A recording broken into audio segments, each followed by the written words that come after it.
EV, I got a fucking stick for you, mate.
Chief, get out.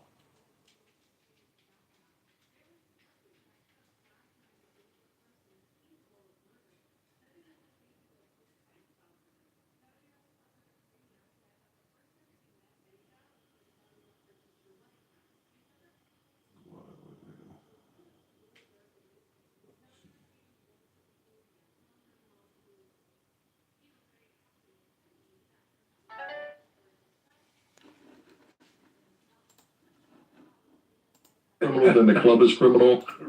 That doesn't go well. So the thing is our thing is to make our case through observing what's going on, identifying the guys that are criminally and gals that are criminally involved, perfecting those cases through obtaining evidence, whether it's drugs, guns, bombs, it could be anything.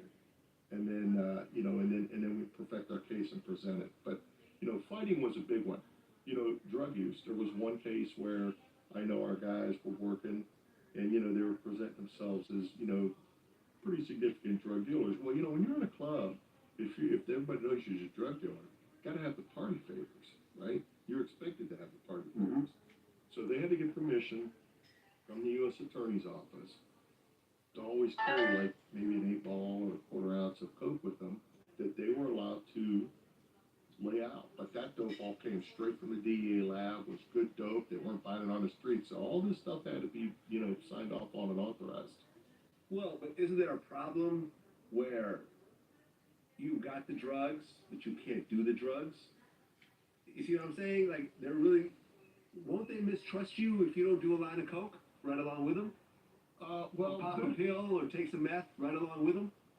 Well, so I will tell you about that, right? So when you're a young guy coming in, because I kind of lived through 20 years of this, watching it grow or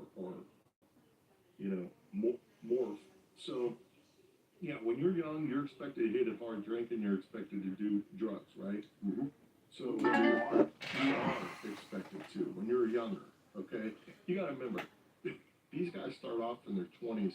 Once they're in their 40s and 50s, they look like they're 100 because it's not an easy life. That's why we used to sit there and wonder all the time.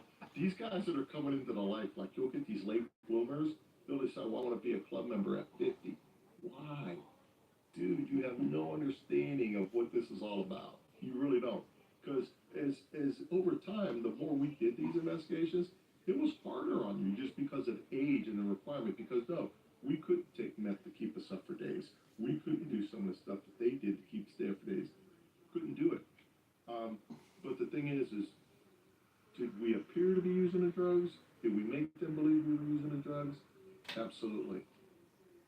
So, no one put a gun to your head and said, do this line of coke to show that you're not a cop. Well, if that was the case, then you're going to do a lot of coke. But then you got to go to the. But here's the deal. But here's the deal. Where's the straw? Yeah, but there's protocols for that if that happens. That pretty much signifies that case is coming to an end.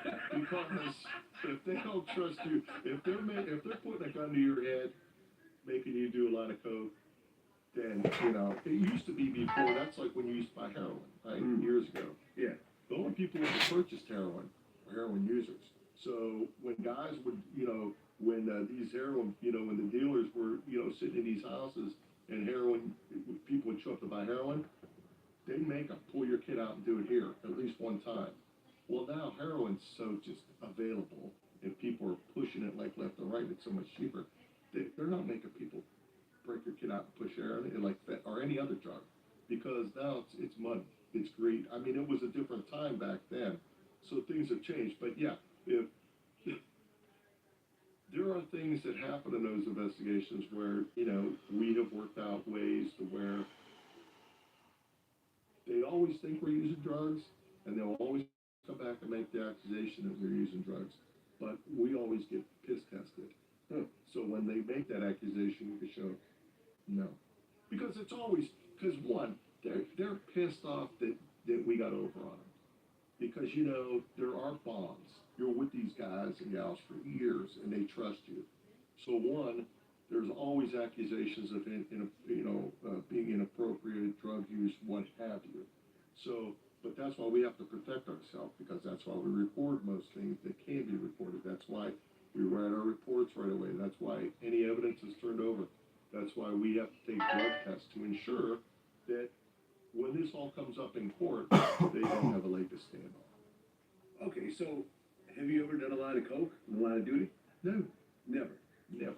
So you never took heroin, pop a pill, meth, nothing? No. I don't really believe you. Well, The you whole should. time? Really? So you've never been put in a situation where they're looking at you a little sideways because you're the only one that's not doing it? No? Okay. All right. I believe you. Well, here I'll give you two reasons why. Okay. One, now if they I would always, like, if they were offering any kind of painkiller, I would take it, right? That's, doesn't matter. I was the. Well, if it's an opioid, it does matter. No, And then you get- I didn't have to take it though. I mean, I would turn it in as evidence. I just put it in my pocket. Oh, I see what you're saying. You know, You wouldn't actually pop it. No, Okay, no, got it. no. But now, are there guys that have been in situations where their clubs are like that, and they're like, hey, do a bump, do a bump, do a bump? Yeah. Yeah, but what we called simulation, we would make it look like, because we had a technique that would make it look like you were taking it, but you weren't, whether you're cleaning it, swiping it, whatever. And they would believe it, because usually guys are so jacked up on dope, they don't know what's going on. They're just passing a plate, they have no idea or whatever. They're laying in the bathroom. Because obviously that's a big problem if one of us were to pop positive for drugs. I mean, that's gonna be a big problem. I mean, does that happen? Do certain agents end up becoming drug addicts from just being in these situations and, okay, I'll just do it this time because I'm being pressured. I don't want to blow my cover. Next thing you know, I'll just do a little more, and now you have a drug habit. No. No? So just real quick, so ATF is the only organization for 40 years infiltrated Alomar rings. I mean, got patches for 40 years. That's it. There's no other. Now, there have been some state locals that have come along with ATF that have earned a patch, but I don't think there's any other federal agency out there whose agents have ever earned a patch, ever. So in doing that, we learned a lot over the years, but they learn a lot over the years, right? It's the enemy and my enemy and thy friend. So they have all these meetings. They pass out who's a cop, who's an informant. They do their due diligence the same as we do. They pass the information out. That's why. But in ATF, there's probably a core group of maybe 12 guys who've done multiple, well, at least one, but multiple infiltrations. And you got to be careful moving around the country, because even though, you're going into allies versus, the adversaries, they're always watching, right? So the more you're in a club, the more you learn about clubs and how they operate. But you can't, we had one guy, he was too good as a probate. It's like, how do you know so much? Well, he'd been in other clubs, so he had to dumb his ass self down so he could get in trouble by the club to kind of get him off his tail. So you learn more, but you could drink. Oh, you could drink. You could drink. But the drugs were not. I mean, weed today is far different than when we were in, right? Passing a joint, whatever. You can get by that, blow through that. There was the fake weed. We'd roll up and it would smell just like it. And hell, these guys get so high you pass it to them, they think it was real. So, it's just that world, it's that culture. Okay. And you can't use racial slurs while undercover. Yes, you can. You can. Yes. Okay, because in my notes it says that that was one of the things. No, you're not so, well, here's the thing. You can use racial slurs, but you have to have a reason to be using racial slurs, right? Because let's get down to it. I mean, the criminal world is not a kind world, right? Every racial slur, and I don't mean just black, white, Hispanic, I mean ethnicity, is on the table.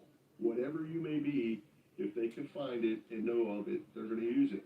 Now, some of it's used jokingly and some of it's not. So you have to talk with the attorneys, because we got to turn over all these recordings, right? The jury's Right. going to hear it. But you can't be the one that's instigating the racial slurs, but especially when we went there in Brethren, there were a lot of racial slurs there. Are you gonna laugh? I mean, you can't sit there and go, boy, guys, that's inappropriate. That's not funny. You're gonna have to laugh. You're gonna have to throw things out there, because you know what? You're either in it with them or you're not. Even in the regular biker clubs, there's a lot of racial slurs and a lot of, ethnic jokes and whatnot. That's just part of it, and they know it. But you can't be the one writing the manuscript for it. You just got to go along with it, and where it's appropriate, you interject, because you're going to have to explain that. Okay, so these biker gangs, they focus on guns, extortion, explosives, and prostitution. And drugs. And drugs. Yes. Okay, so guns, they're actually trafficking guns illegally? Yeah. Well, a lot of times it's, the felons in possession. possession of the firearm that should Okay, be. guys who can't go to a store and buy it themselves, so they're getting legal guns Right. through the gangs. Right. Through the gangs, or they're having people go to the gun stores and buy for them, Got straw purchasing, or they're using the guns in furtherance of a drug trafficking crime, and that's where they get in the big issues. Because what a lot of people don't know is, ATF probably has the most viable law on the books when it comes to armed narcotics trafficking. So Vlad, if I don't care if it's crazy law, but if I buy 1 gram of cocaine from you and you have a gun on you, that's a mandatory 5 years in federal prison without even including the 1 gram.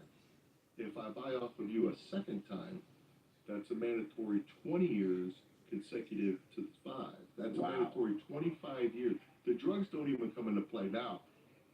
And the reason this was done this way is because during all the wars in the urban cities where people are just getting shot up, there needed to be a deterrent. I mean, there were some times you buy off a guy 5-6 times, they're looking at 125 years in prison, mandatory minimum, because they have a gun in relation to the drugs. Plus, then you tack on the weight of the drugs. Now, people say that's excessive. Don't be out there selling dope with guns, because people always talk, well, what about the guys at the top? Those guys at the top don't touch guns. They got People keep asking, how do we actually get an agent on our team? Well, it's easy. Watch how I do it in 66. Jail, Right. so he's sitting in jail. Mm-hmm. Then that next year, 2004, Lucino gets found guilty. Right. And then he cooperates 6 minutes later. Right. So he's facing the death penalty. Right.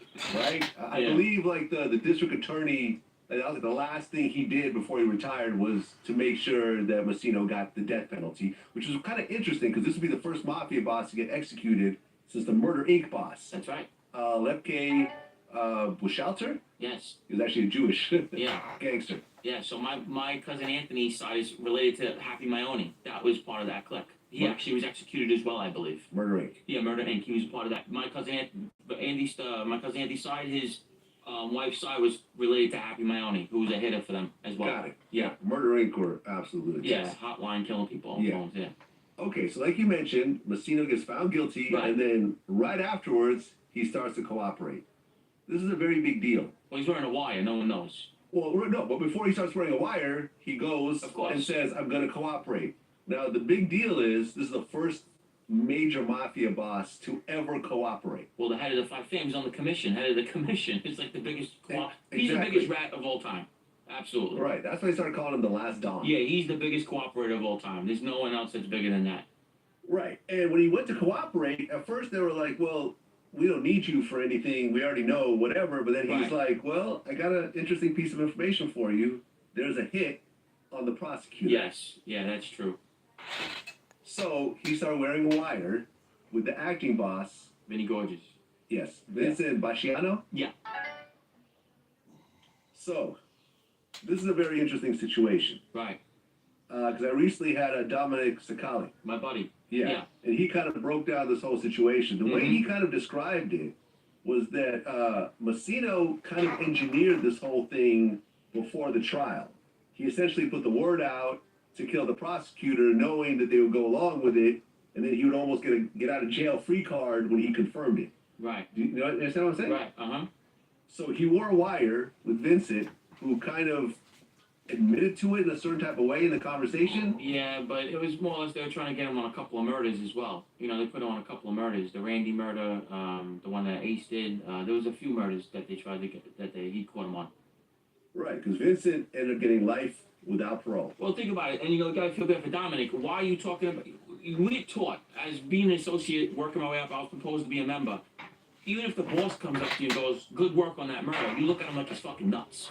There's no statute of limitations. You don't know who's listening. You don't bring up murder. It's like something you did and it didn't don't exist no more. Yeah. Great.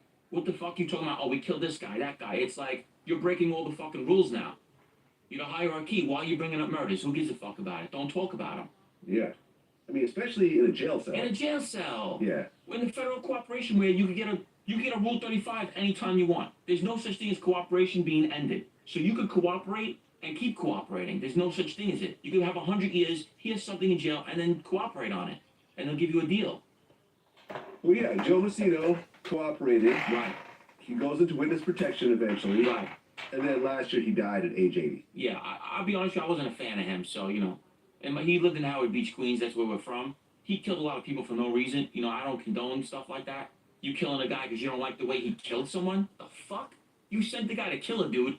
The guy comes to tell you he handled the piece of work and you don't like the way he killed him, so you kill him. Now you're just playing God. You know what I'm saying? You're doing like fucked up shit. You're killing people, taking their businesses. You're like a grind ball almost. You know what I mean? I don't like shit like that. I mean, what was the effect in the mafia community when they find out that the boss of I all was home bosses... for that. I just got home. We were the Yeah. laughing stock of the fucking 5 boroughs. We literally got set back for like 10 years for that.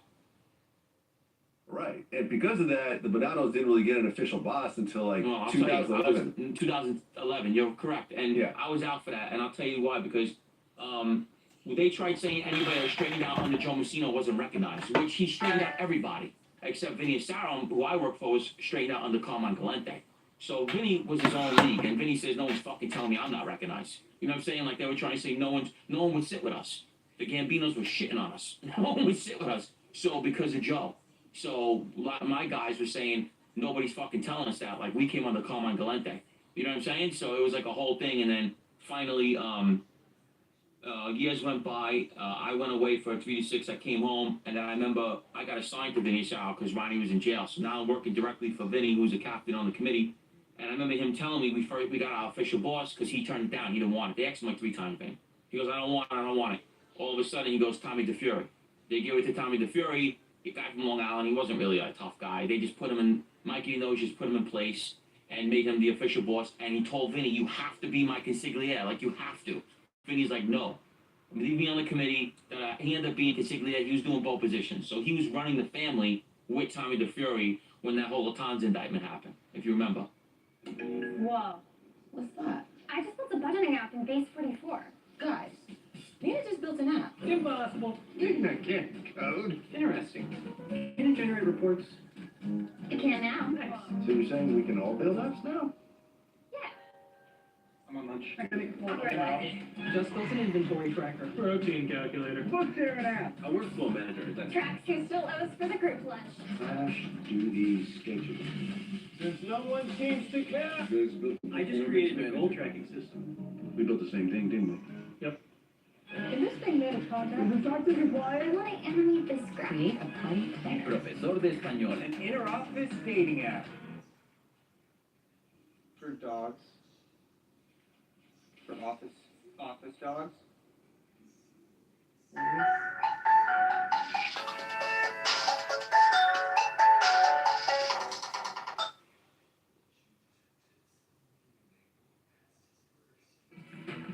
Welcome to the new generation of web creation, where your vision and technology works as one, so you can create the way you think. Wix.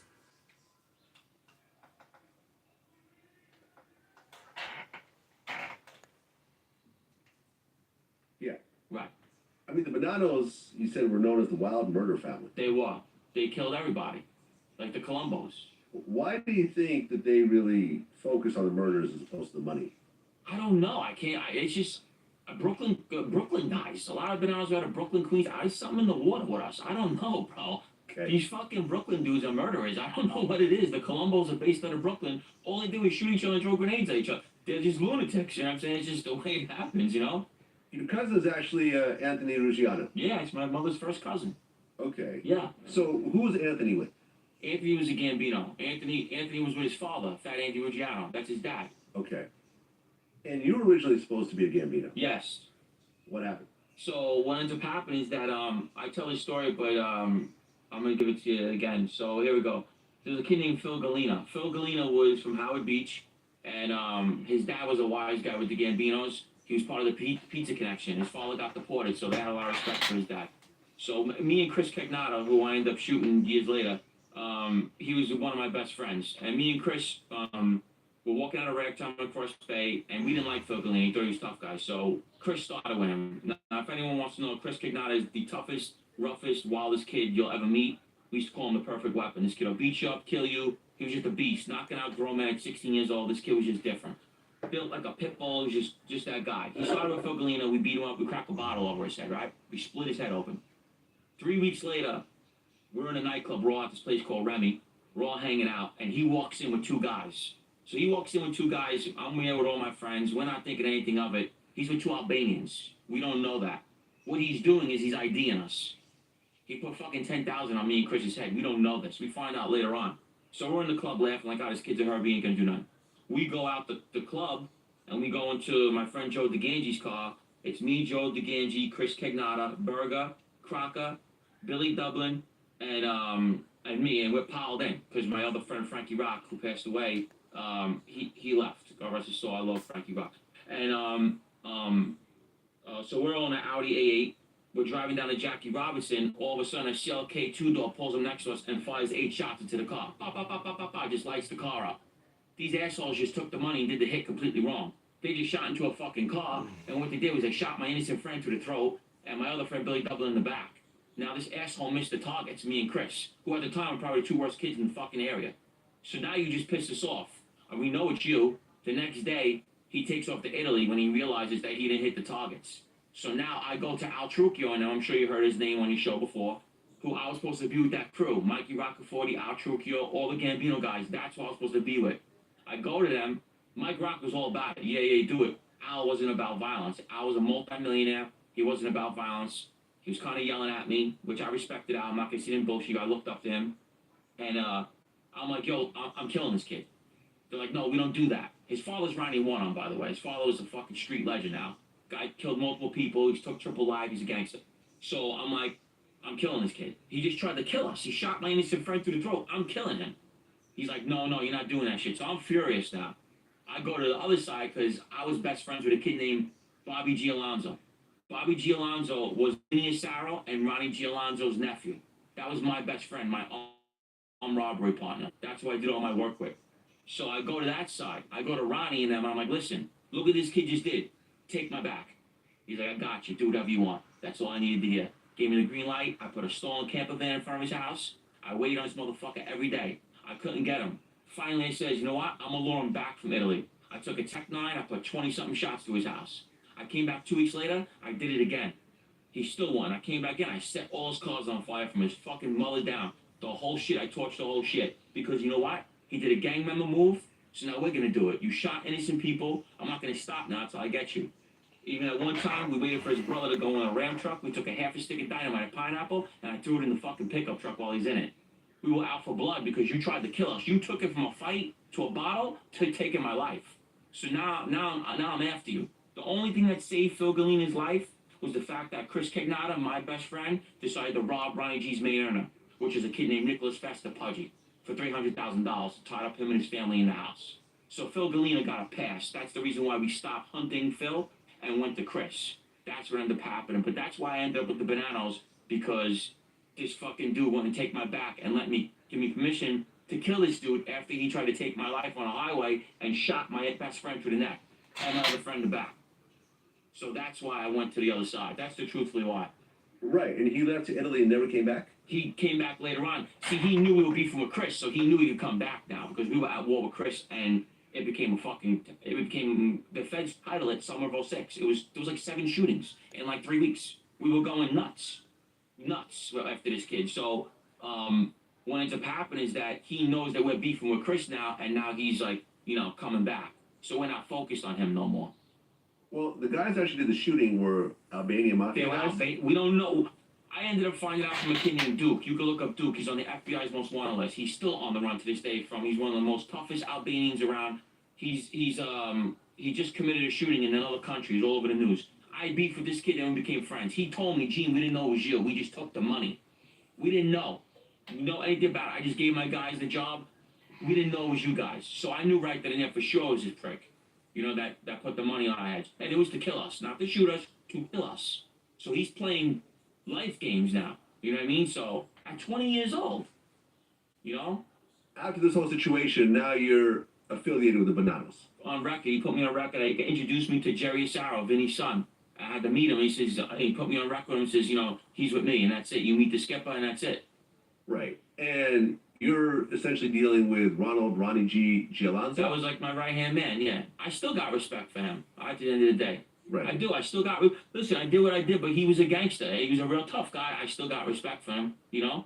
Okay, and he's a capo with the Bonanno. Yeah. But you're just, an associate. Yeah, I'm on record. I'm trying to work my way to get straightened out. Yeah. A knockaround guy, that's what they say? Yeah, I was a wild guy. Okay, there was a situation where you beat a guy Yeah. that owed Ronnie money. Yeah, till he shit himself? Yeah. Yeah, it was pretty gruesome. Me and Ronnie beat him. Yeah. His name was Simone, and this was later on in life, but what ends up happening is that now you understand loan sharking, right? So Ronnie's the loan shark's loan shark. Ronnie had $3 million in the street. Ronnie was a money machine. So Ronnie would give you money at one point. So if you're in his crew, you get money at one point, you put it out at 2 or 3. So if you put 100,000 out. Control the city from behind the screen. Phantom bends desire into obsession. Grimwire corrupts every signal he touches. Saint Venom turns beauty into chaos. Mr. Static decides who gets seen and who disappears. Nox watches from the dark, waiting for the perfect moment. And Vixen, she doesn't steal hearts. She uploads addiction. This isn't a club anymore. It's a war for control. And the villains already own the night.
doesn't steal heart.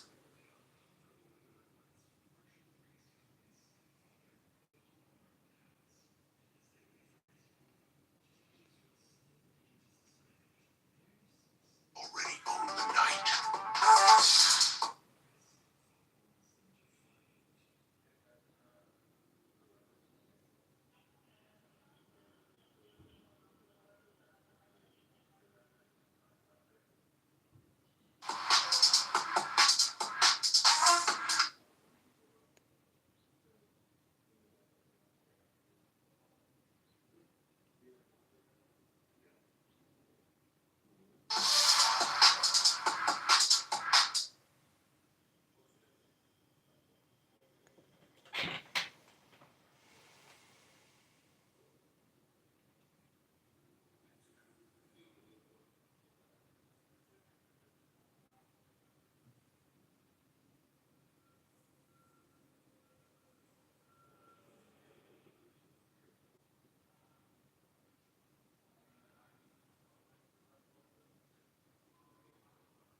In the shadows of Neon Dreams Club, 6 names control the city from behind the screen. Vanta bends desire into obsession.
Ronnie, you got to give him $1,000 a week, and then you're probably collecting $2,000-3,000 on him. So you're making money on his money. So he had a little over $3 million. Simone, when Ronnie was serving 7 years for the extortion on his stockbroking firm, I was away too for 4 years for a shooting in front of a bar. So I'm away too. I come home in 2010. Ronnie's away still. So Simone is taking money, and we're getting word that he's taking it for himself. So years go by, whatever. Ronnie comes home, and then Simone's short in payments. Now, if you understand, he has $200,000 out. You should be collecting like $6,000 on that money, maybe more. How you shorting the $2,000? So he comes to Ronnie for another $20,000. Ronnie gives it to him. Me and Pudgy are like, bro, don't give him the money. He's fucked up. If you know Ronnie starts yelling at us, don't tell me to do with my money. I know him 20 years. I'm like, all right. Next week, flag. He shorts him again, bro. Now, I know Ronnie's fuming it to his face. We're at the bagel store. That's where he set up his little fake job, his operation in the bagel store. And so we don't say nothing. I hand him the money. I'm like, he's short 500. Ronnie's like, all right, you can see in his face he's not happy. Next week, he shorts him again. He goes, bring this motherfucker to me right now. I see in his face. I'm like, all right, we're gonna hurt this guy now. I go call him up. I'm like, Simone, I gotta come see you. I go to the house. I'm like, when he gets in the car, I'm like, yo, look, you gotta go meet Ronnie right now. Is there something wrong? Tell me now. I was like, because we're going in this there, you keep shorting him. He goes, no, I'm good. I'm like, all right. So I take him to the bagel store. I never forget it, like yesterday, because the grown man cries when they beat him like that. They don't come out of your head. So we go into the bagel store, and then we're in the back, and Ronnie's like, come in the back. So he's like, what's the problem? Why are you shorting me my money? And Simone goes, what's the big deal? Oh my God, that was the worst thing he could have said. And I had brass knuckles. I already knew we were going to pulverize this guy. So Ronnie just overhand slaps him now. Anyone that's listening to this knows that Ronnie's like a little pit bull. Ronnie has a knockout punch. So Ronnie slaps him overhand, puts him down to the ground. we begin beating him right there in the back of the deli. So he's screaming, so we drag him into my car. I got an MX-5 at the time, a truck. We put him in the front seat. Now Ronnie's behind him, beating him, and I'm in front of him, beating him. And I mean beating him. And you could hear him like the screams, you know what I'm saying? And then the shit, you know what I'm saying? You smelled it. He defecated, he thought we were gonna kill him. Yeah, and he ended up shitting his pants. That's in federal paperwork, that's like real story, you know, and Ronnie, I remember Ronnie screaming, going, "Where's my money?" Just screaming on top of his lungs. I'm like, "Ronnie, where's my money?" And just beating him. And I'm like, "We're gonna kill this guy." And then finally he stopped, and then Ronnie goes, "Don't leave his side. I want my fucking list." I'm like, "All right, I gotta take this grown man in front of his wife and kids into his house with Pudgy, okay? Beat up, shit in his pants, okay? Sit him down at a table, and I gotta get a fucking list." And his wife's looking like, "What the fuck is going on?" I had to tell her, "Can you please just go in the other room?" Like, you have to go in the other room. In the And shadows she of went in the other room, he Neon wouldn't give me the Dreams list. I had to Club, put a knife to his throat. 6 names Basically, control grab the his head, city put a from knife to his throat, behind give the me the list. screen. I'm not leaving out this fucking list. Long story short, I ended up getting the In the list. shadows He's of upside down Neon like 100 and Dreams something Club, thousand. We get the list, Ronnie's fuming. I remember Ronnie going, "If you don't give my money, I'm gonna kill him. I trust him." But long story short, he fucking made the guy 6 sell his names home, bro. control the city from He made the behind guy, the this screen. is real. He made the guy sell his fucking home because his money. That's how he was. He goes, "You don't sell your home, your money, I'm killing you. You're not beating me on my money." Because you understand what the message that sends. If you just take a beating for $250,000, I'll let you beat me up for $250,000. You have every fucking guy lined up down the block for borrowing money off you. You got to make an example as someone. You got to kill someone over that kind of money. So you know you have to. So at the end of the day, Ronnie's like, "I got to kill this guy if you don't pay me that money." Because everyone's going to know that he just got a beating for 250 grand. I got millions in the street. Everyone's going to take a shot at me. So he ended up making himself home because Simone knew he was going to walk that plank for that. You know? Okay, and the 250,000 was what, Snake gambling? venom He was just taking it for himself. He was borrowing money, making like he's putting it out and putting it in his pocket and using it. You know what I mean? And he finally got caught up where he couldn't cover the juice no more. The Knox juice was watches coming out from to the $20 dark, a week. You waiting got for the bills, you got perfect stuff. moment. That's $10,000 a month. And fix You it. know what I mean? So now you got your own stuff, so he got Doesn't jammed up. steal You know? hearts. Now, there was a situation where you had to shoot your Uploads own friend. addiction.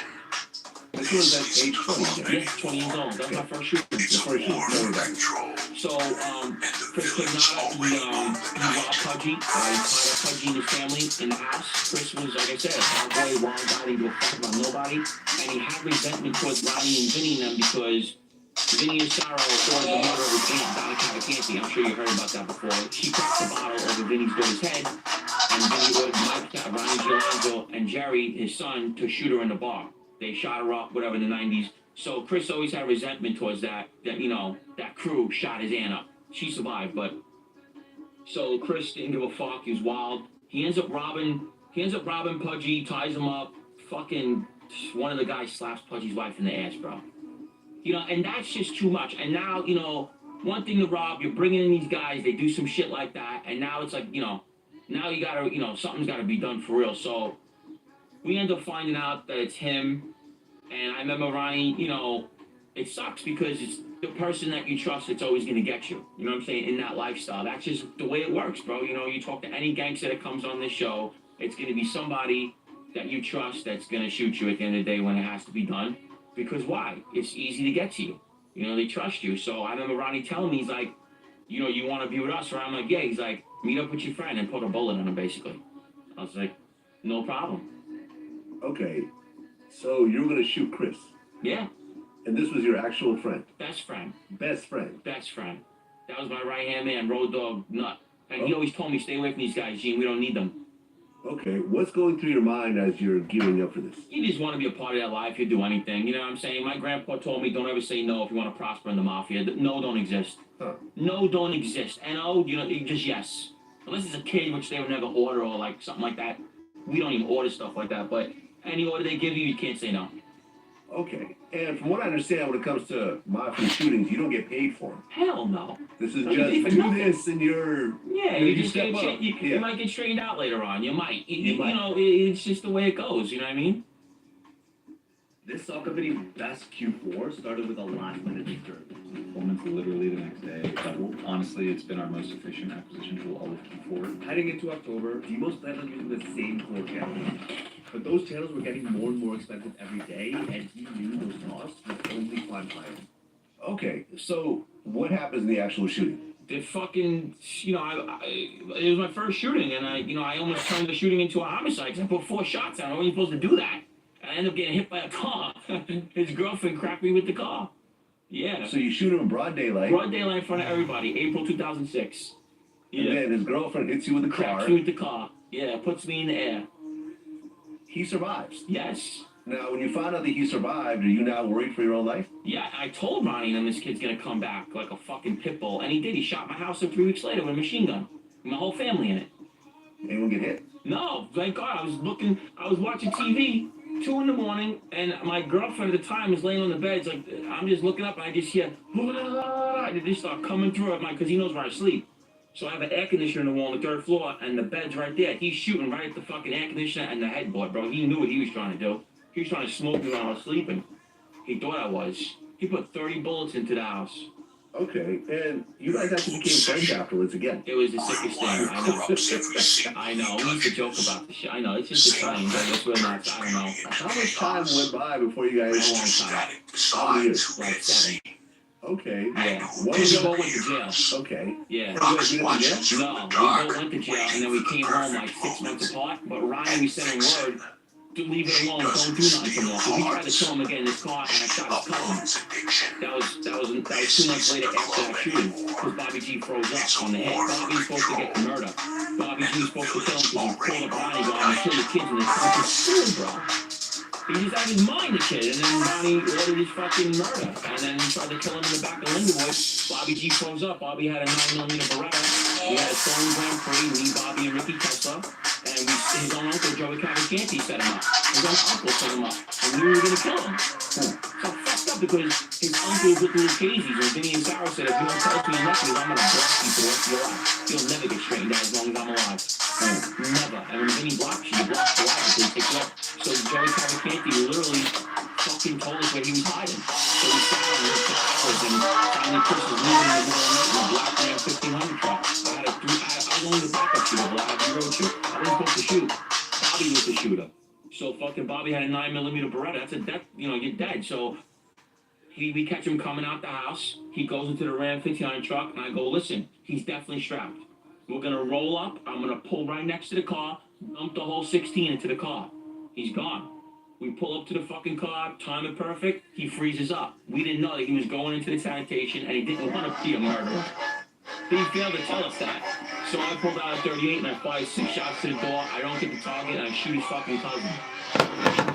Okay, but eventually 7 years later, how was that first conversation? It was between you and Chris? insane. Almost insane. It was like so awkward. We didn't even trust the situation. I had a 357 under my seat. He had a fucking 2-shot Dillinger on. We're both on parole. We seen each other on Jamaica Avenue because we knew people in the neighborhood were nervous because there were so many bullets and shit flying. There was another shooting I did on Cross Bay Boulevard over it. Ronnie had me shoot into a car. I almost killed 3 innocent people, my friend's mother. The shit was getting out of control. I put 7 shots to a car on Cross Bay Boulevard on ongoing traffic. My friend's mother almost got shot. So it was just getting out of hand. It was just becoming mayhem. So when we came home, Ronnie said in word, don't do this no more. It's too much. You're on probation. So me and him, I feel like could never not go after each other. But when they say stop, you got to stop. So I'm like, all right. So I'm carrying every day because I don't trust him, Glad. I don't trust him. I know how he is. And he can beat me with the hands. I'm going to be honest with you. I'm not fucking with him when it comes to fighting. He could beat up all 3 of us in the room at the same time. I've seen him do it, bro. Dude, he's a fucking beast. So I know I got to pop this to the stab him. He's going to get me. So I see him on Jamaica Avenue. I got a 357 snub on me. I keep him under the seat. I'm on fucking parole, man. I got to carry. I'm nervous. And he's got to gun him because he feels the same way. He knows I'm a shooter. I shoot on sight. I don't care where you are. Even from a fucking church. I'm going to get you. So fucking... We see each other, and then we lock eyes on Jamaica Avenue, and he literally goes, let me talk to you. I'm scared. I don't know what to do. I'm like, yo, it's just about to go down. I'm like, all right. So he hops in my fucking car. Literally, he's out of E550 by this time. He hops in the car, and I'm just like, yo, what am I? I'm like, I'm fucked right now. I don't. He's like, yo, I got something on me. I says, me too. He's like, yo, whatever we did to each other, it's over. Let's just go our own way. I was like, yeah, same thing. And when he left the car, I was like, this is crazy right now. I can't believe this shit. Shot my house up. I shot him. I shot his cousin. It's just like, he knows I tried to kill him. You know what I mean? So, And that's it. It was over. That's it. We were fine. Like, that never happened. We actually went after somebody like a year later together. It was the craziest thing. So you guys actually became cool. Cool again, bro. Like Then nothing happened. we chased some kid down. He took us to the precinct. He was so scared. If you see me and Chris in the car, he probably fucking shit himself. We chased this kid down over some beef, and the kid literally drove to the precinct and pulled over in front of it and honked the horn. So yeah, we became cool again. Well, there was a situation where you were ordered to blow up a cop car.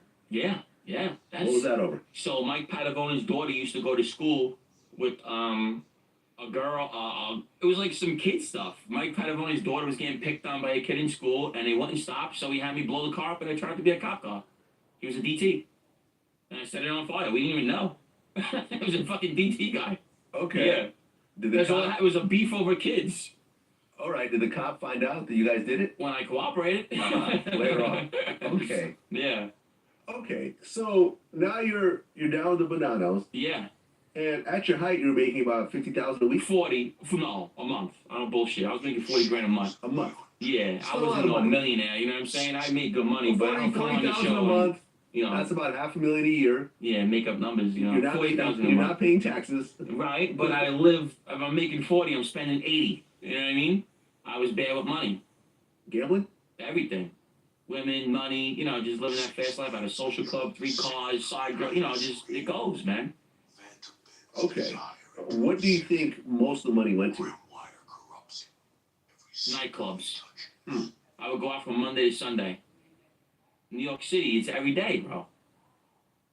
Okay. And, I mean, you had other rackets as well. I was a big arm robber. Okay. And you would rob jewelry stores. Jewelry stores, anything. We've hit everything. Drug dealers, jewelry stores. We tried to hit Brinks trucks, everything. We were just I had a good robbery team. And I separated from the mafia team, and I used gang members a lot because I like the gang members because they got the balls. A lot of times like pussies now, so I used to use all the gang members. You went to the jewelry store for $1 million. Yeah, one of them we hit for $1 million in Okay. Manhattan. That was Manhattan. Okay, how much jewelry is $1 million? So it's not a lot because it was high-end jewelry. So Yeah. like we hit like some fancy boutique in the city. Like a necklace was like $180. You know, bracelets. It was like super expensive jewelry. And you know what we missed? Because I didn't know no better, Vlad. It was 2005. We missed the whole shelf of Patek Philippe's. I don't like talking about that.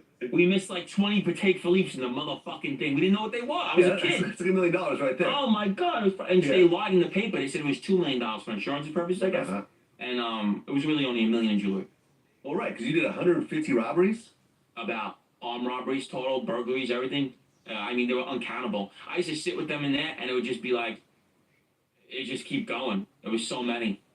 Okay, so give me an example of a typical jewelry store robbery. Me and you decide to rob this Well, jewelry store. it's not like that. We get tips. A lot of my scores are planned like, you'll come to me. Like, we had a guy, Teddy, who was robbing, who was setting up his own clients. So what he would do is he's like, I don't like this guy. He's a jeweler. I'll give you the whole ins and out of his store. The cameras don't work. The alarm's not working. He's in there by himself. And bring me the stuff, and I'll take it off you. And that's how we were hitting the jewelry stores in Long Island. I did that one in broad daylight on a summer day. We tied him up in broad daylight, took the whole store, walked out with the whole store, 6 laundry bags. Okay, but robberies don't always go according to plan. Of course not. The dog could come out, the neighbor. You know, you got to do homework. I'm spending money to rob you. Remember that. I'm in high-end cars. I don't look like an armed robber. I walk into your store, I got a gold presidential on. I got $10,000 in my pocket. But I know I'm going to take $600,000 out of your store. What was the worst situation that you got into doing a robbery? I was robbing gangsters when I was young, too. That was a big problem. I was sticking up guys coming out of social clubs, and I got a little ahead of myself. And they gave us a score on a guy named Ali Shades, Genovese Capo. And he fought me, bro. And his wife almost shot me with a shotgun. Yeah, I took I had a briefcase with like $75,000 in it. He wouldn't give it to me. I was fucking smacking him with the gun and everything. He wouldn't give it to me. And then I guess he had a code. He honked the horn. His wife, the double barrel I seen right at my face. I had to fire the gun to get out the yard because I thought she was going to fucking shoot me with it. You know what I mean? And I ran out the yard. I was 20 years old. You know what I mean? This is just stuff you were doing as a kid. The next morning, we're hearing the whole place going crazy. Someone tried to rob Ali Shades or whatever was his guy. I don't know. They say it was him or his guy, but I know Ali Shades was the one that they got. It was his money. So they were going, it was like an uproar. He was like a captain in the Genovese family. Well, you weren't even the most violent guy in your crew. No, Bobby G was. And he had a thing for knives. Knives. Psychopath. Okay. What would he do? So one time we were in a nightclub, and we were all fighting. We were like 18 years old, Vlad, and you know when you put your knees in someone's chest and you got them like that, we're thinking like he's slapping. Like, why is Bobby slapping him? Got a fucking box cutter, bro. He's carving his fucking face up in his head, bro. That was like on some psycho shit. We're like, bro, we're fighting. This kid's like Hannibal Lecter over here, just packing the kid's face up. He mangled the whole guy's face and like deformed him almost. You know, he was a psychopath. One time, we went in Far Rockaway, and honestly, this is like so random. Some kid tried to rob us, literally for Bobby's Jordans. But we left this kid for dead. Bobby carved him up. It looked like a fucking like the Chainsaw Massacre guy. He was like a psychopath. You ever see when someone's eyes go black? His eyes would go black. He didn't like know where he was. You know what I'm saying? Like it was just, he was a scary dude, man. He was my best friend, and he was a real vicious guy. He'll hit you in the face with like he was just on some vicious shit. You know what I mean? Not even shoot you. Like he'll hit you with a hatchet in your face. You know what I mean? He was just like a whack job. You know? Well, during this time, you had the mob in the U.S., but you also had the Italian mob. Right. And at one point, the Italian mob started having problems because the American mafia bosses started cooperating. Cooperating, right. But we don't like the Zips. Really? We don't like them. They come down and they dress like their little sippy cups and their little fucking, we don't like them. They're in their social clubs, they fucking, like, get these jerk-offs out of here, you know what I'm saying? They look like little fucking, you know, we didn't get along with them. They're separate clubs. You got the Zip clubs, and then you got our social clubs. They're like the real tiny Zips. You know, we don't operate like they do. They're different. You know what I mean? They dress like in 3-piece suits every day. You know, that's not how we were, operating. You know? Well, yeah. I mean, you said that the Sicilian mafia operates more like cartels or terrorists. They're savages out there. Yeah. They kill families and shit. They'll blow up a whole bridge to fucking kill someone prosecuting them. What have you seen the Sicilian guys do? Oh, I've never seen it. You just know the stories. You know what I'm saying? They operate. They're savages. I mean, but do the American mob guys have to kick up to the Italians or no? Absolutely not. No. Hell no. Is it the same families or? I mean, you could have them out there, but no, they have nothing to do with that. That's totally different. We don't give them no money. Okay, so then there's a situation where you got into a shooting at a bar. Yeah, that's why I went to jail for that. Okay, that was over your dad? Well, my father. So explain what happens. This guy named Johnny One Eye, he was a Gambino guy. My dad had just came back from Canada after all the bullshit, the stuff he did. So my dad's living with me again, and my dad's nuts. My dad went to a bar. He got into a fight with some guys. Johnny One Eye was a known nut job and hit my father in the head with the claw side of the hammer. My dad was left in a puddle of blood, dead almost. I got the phone call while the fight was happening. I found my father fucking dead, basically. I fucking went in front of the bar.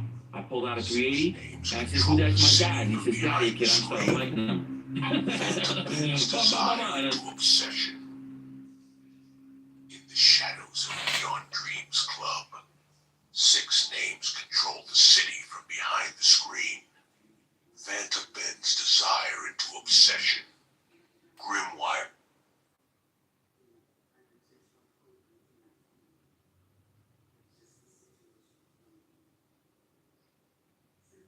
Control the city from behind the screen. Vanta bends desire into obsession. Dreams Club. 6 names control the city from behind the screen. Vanta bends desire into obsession. Grimwire corrupts every signal he touches.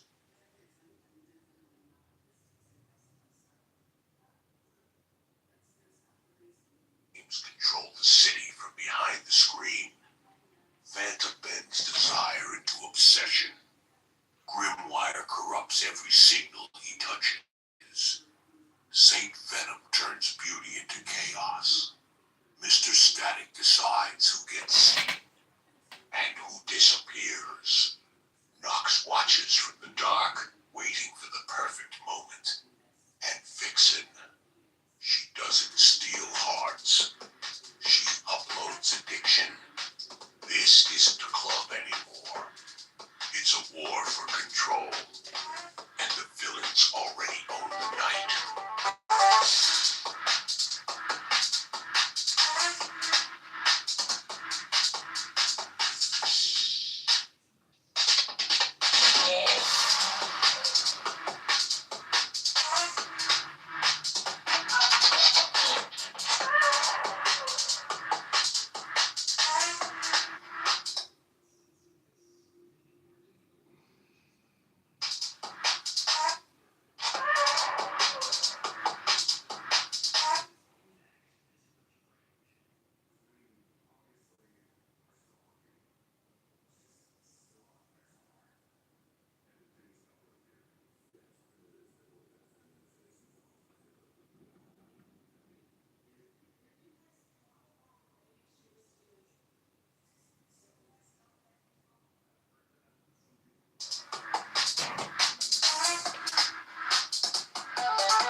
And the cops were right there, caught me in the act. I ran from the cops. They chased me down for like 5 blocks and they got me. Okay, so now you get arrested. Yeah, Now you had done the 18 months before. yeah, Is this the second time you're yeah. getting arrested? Yeah, so now I gotta do 3 to 6 years they gave me. Okay, did you plead out or they? Pled out, Okay, what were you facing? Worst case? 7 years. Okay, Yeah, around the same more or less. yeah, I ended up doing 4 years on it. Okay, you go to Rikers. Yeah, What is Rikers like back then? fuck, man. I mean, I did adolescent Rikers. That was like movie bad, you know what I mean? And then when I went back again, it's chaos. You know, people think like it's exaggerated unless you go there. People are like, oh, it's not really that bad. It's that bad. You gotta fight for a chair. You can't sit down. You can't get on the phone. They slap on. You ain't touching the phone if you're not a gang member. You gotta be hopefully that you can even eat your commissary. You know, you eat standing up. Like, it's crazy. You know what I mean? Like, it's just a crazy world. Non-stop violence. People getting cut all day, stabbed. The cops are scared of the inmates because they're from the same neighborhoods. You know, it's all fucked up, you know? Okay, and what year is this around? So I went in 03 in adolescence, and then I went back in 06. Okay, so it's 2006 here in Rikers. Now, are there a lot of white inmates in Hell Rikers? no. Yeah, No, that's what I figured. nothing. They're all in PC, and they're all crackheads. Right, it's mostly black and Black and Hispanic. Spanish, yeah. Okay. Is there a lot of mafia guys? Though? Hell no. Okay, so you're a minority. Yes. I mean, is there at least like Aryan Brotherhood? No, Or... they cannot be in Rikers Island. Listen to me, they come in there with a SWAT sticker, they better not take that fucking shirt off. Huh. That thing's gonna be cut off them. Okay. Absolutely, you cannot be no Aryan brother in no damn Rikers Island. Okay, so how are you surviving when there's these racial lines? So here's the thing. So I got jumped a few times. My T-chipped. Like I said, I don't bullshit. I went through it, but I wasn't with it. And they're gonna ask you if you're with it. That means they're gonna take your PIN number. They're gonna take your commissary. You're gonna be a bitch. I'm like, I'm not having this go to the street. I'm like, you gotta kill me. So fucking, I end up fighting all the time. And then at the end of the day, the gang members also love Italian people. I don't know if you know that. Italians are loved by the gang members. So I kind of like. They kind of like love me, and then when the kind of fact that I was kind of a mob guy, then it was even better. That's when they really like, oh, fucking, they want to work for you. You know what I'm saying? They want to be down with you. You know what I mean? So that's how I kind of like got in with them, and I got really cool with them, and I was always down to fight. You know what I mean? I was not with nothing. You know what I mean? You had to kill me. You weren't taking nothing from me. Right, but you hear horror stories that happen. In terms of rapes, did you ever see any of that happening? That's bullshit. Yeah, the guys that are doing that want to do that. Nobody's taking no ass in Rikers Island. You're gonna get fucking beat to death if they catch you doing that. You're gonna get hurt. You're gonna get hurt. I don't know about Rikers Island, but it definitely happens in other prisons. Yeah, I mean, yeah and no. It's kind of like a jail myth, man. I know when I'm with certain people on the block or the tier, ain't nobody allowing that shit, man. Well, I had Billy McFarland on my show last A lot of these guys lie, though, man. Well, Billy McFarland was the Fire Festival guy. Right. You know, the whole thing with Ja Rule was the big concert that never happened, and he ended up basically going to prison for fraud. And he was saying how at one point there was another white kid that came in around the same age as him, 25. Right. One of the older inmates was like, hey, give me $150 a week. I'll give you protection. You can move into my cell. Right. So the phone happens. And, you know, that cell was right next to, you know, Billy's cell. And he said that night you could hear him getting raped. I mean, it can happen, I guess, but like if you're with some serious guys on the side, like I was in 10 lower in Rikers Island C95. If anybody ever tried that, he would look like a porcupine with all knives in him.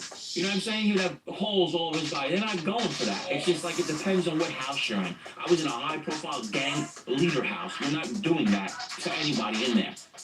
Gangs ain't supposed to pick on people. They're not supposed to do that. You know what I'm saying? They're not supposed to oppress. They're there to, the blood's reformed because of the Latin Kings. It's not supposed to be where we pick on people. So when you get the real gang members, they don't operate like that. You know what I mean? It depends on who you're with, I guess. But the rape thing, really, I've never seen it or heard of it in Rikers Island. But There was a situation where Al Trufio had you do a favor in Rikers? yeah, in Groveland, yeah. Groveland. Yeah, me and Frankie Pasca did it. You got Frankie on your show.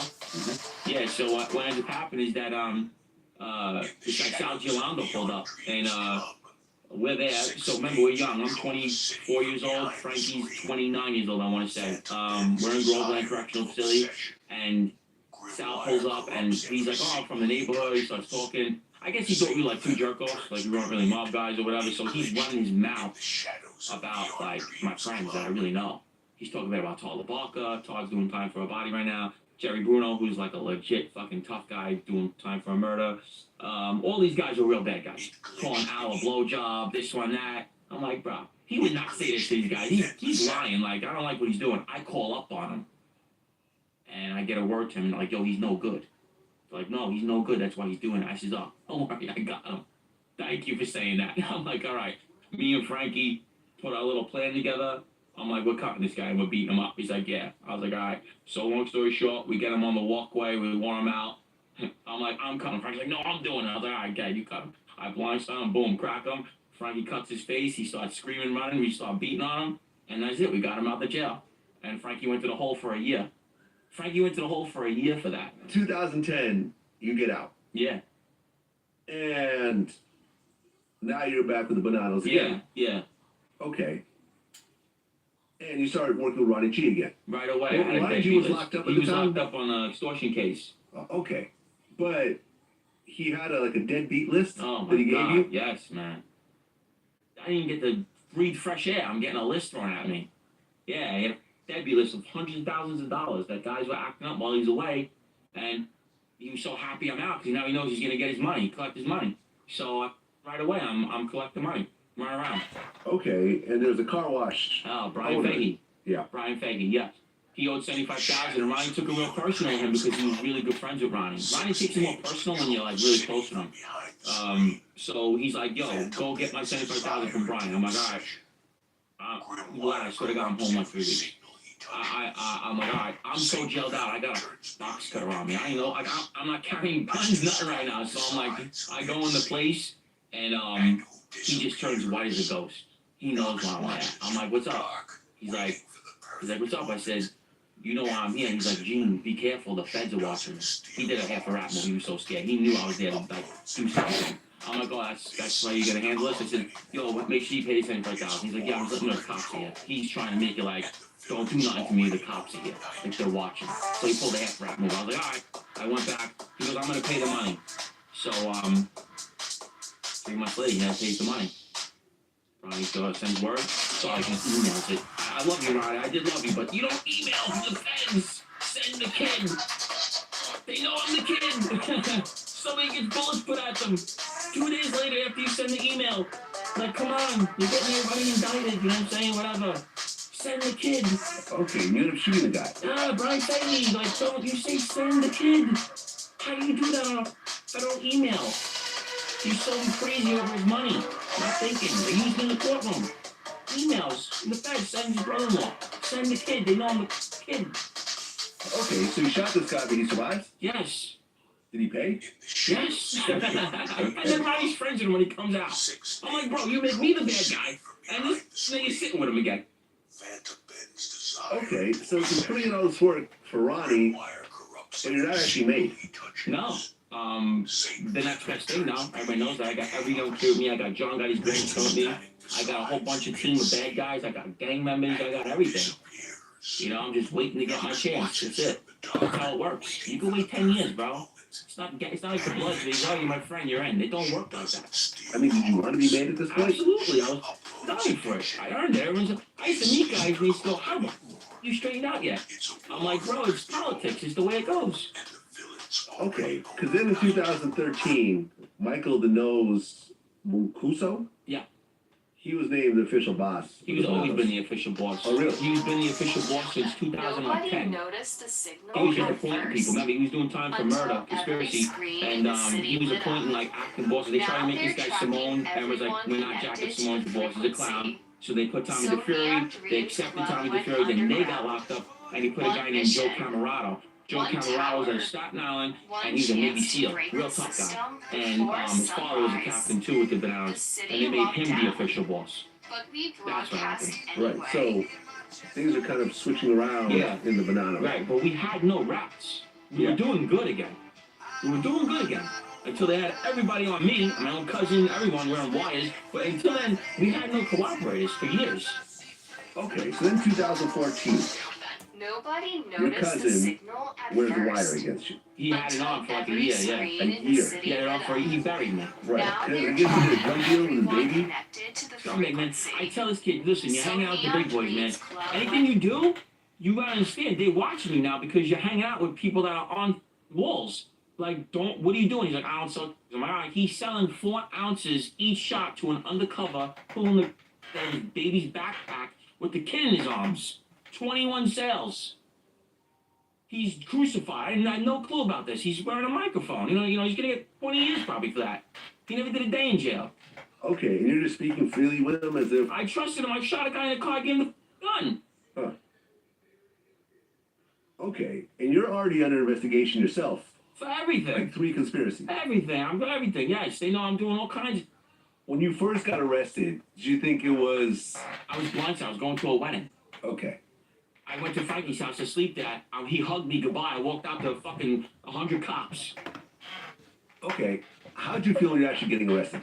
I was confused because I did so much shit. I'm like, all right, what they got me for? You know what I'm saying? I'm like, I don't know what it is, but it's something. And then I knew I when they set the bail at $500,000, and they said in the courtroom that Frankie was they basically said like, you know, he got me, and then they locked me up again for a Florida armed robbery on a jewelry store. I did one in Florida, so they came with that, and they made sure I couldn't bail out because I was Mikey Roccaforte's family was bailing me out. They were putting the house up for me, so fucking they made sure I couldn't bail out. They got me a fugitive warrant from Florida, so they locked me to be remanded.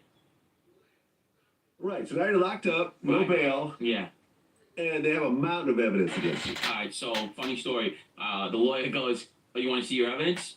I said, "Yeah." He goes, "Oh, let me roll it in." It was on a fucking thing. So it was a wiretap box. It was like 15,000 pages. He's like, "You're 2,200 of the pages." He's like, "You're fucked." Huh. That's just basically what he told me. He's like, "This is a federal case. You're just sitting here." You know what I mean? Right. And at that point, you're so mad at your cousin that you try to kill his dog? I tried to get his dog killed. Yeah. Okay. Yeah, I love animals, but I know he loved his dog Massimo, and I was trying to have a little guy in him shoot the dog because I knew his wife was walking it on Pickett Avenue by the grandfather's house while he was hiding, and Ronnie wouldn't let them kill the dog. I was mad. I mean, how are you getting word out to do stuff like this? Oh, visits. Visits. Of course, visits. They're not recording this? No, I mean, there's so many people. If you've ever been on Rikers Island visit, you Oh, yeah. can't record it. How about I that? see what you're saying. There's 1,000 people on the visit floor. Okay. So now you're facing heinous time. Yeah, I got state, Florida, and then federal coming down on me, and I'm a predicate persistent. Right. You're facing at least 37 years, but if you blow trial, Life. 50 to 100. Yeah, it would be life. Yeah, if you go trial on RICOs and crimes like that, and Florida is called PBL, punishable by life. So out of conspiracy to robbery in the first. So that's natural life if you blow trial on those charges. Not you would get a cop out, but if you blow to robbery in the first in Florida, it holds natural life. It's called PBL. I mean, what are they offering you plea deals at this point? Yeah, but my lawyer says you're an idiot if you take it because they're gonna ping pong you.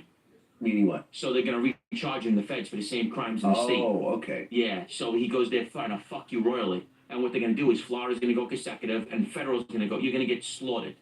You know what I mean? So Okay, so you sat in Rikers for 19 months. 19 months.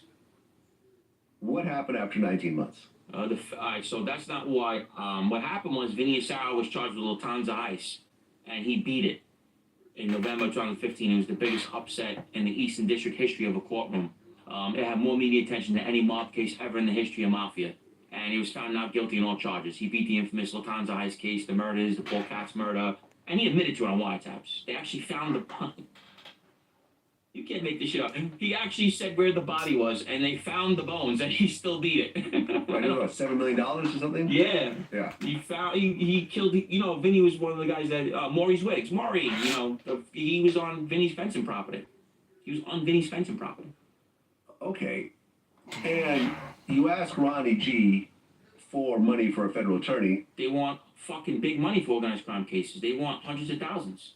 Okay, but you were making hundreds of thousands. Blowing it. That's shit, man. I mean, you weren't thinking along the way, listen, No, I'm going to get arrested, I need to put aside my Either way, lawyer I still money. wouldn't have enough to pay a federal attorney. They want you get a guy like who my friend is now, Barry Levin. He wants $300,000 for a case. $350. $400 they want.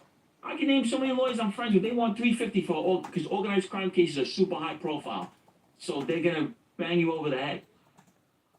Okay, so you're facing 100 years, you don't have a real lawyer, and your little brother gets charged with a gun case also. That's because my cousin. Yeah.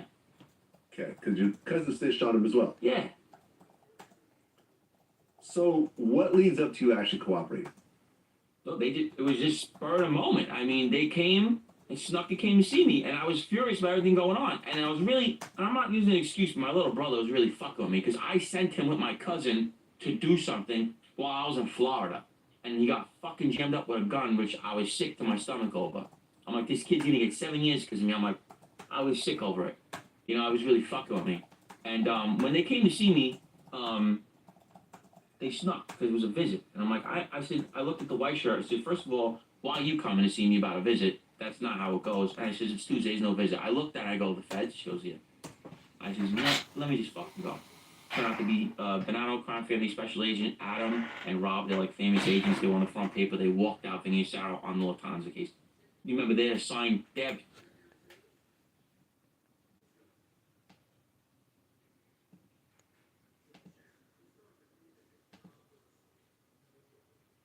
Yeah, square one, but not empty-handed.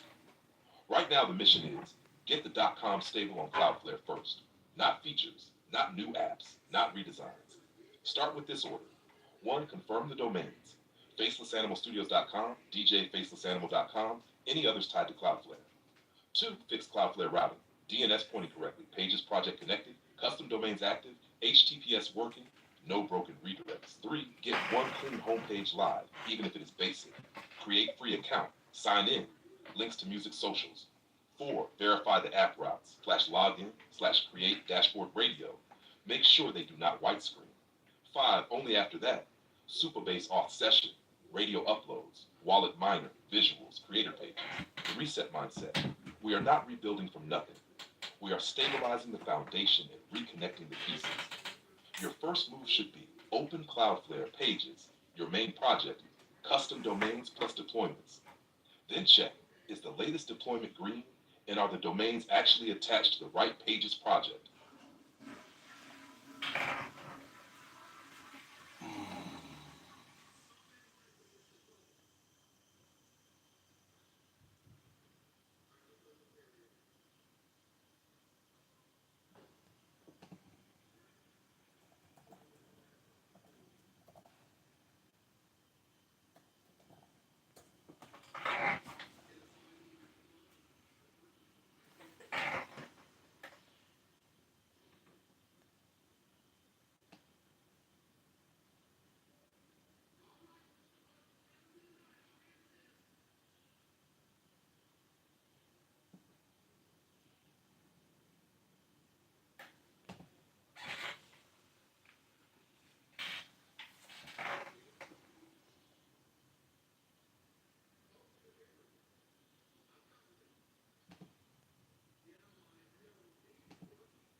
your dream outdoor space from Wayfair, delivered right to your door.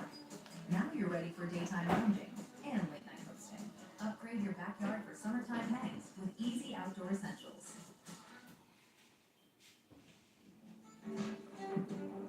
Chick's not just a razor. It's an entire skincare routine. Neo Razor just removes hair. Chick, do right by your skin.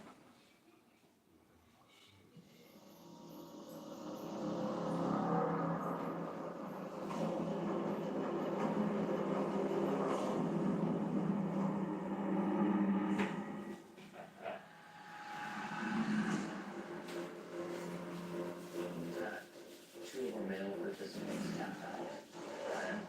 I need you to go in there and fulfill the mission that they were not able to complete. As a corrections officer, I know the games, the inmates are playing. I think I would be perfect fit to do this program. Good to you, it's like a chihuahua barking at your ankles, so you just want to kick.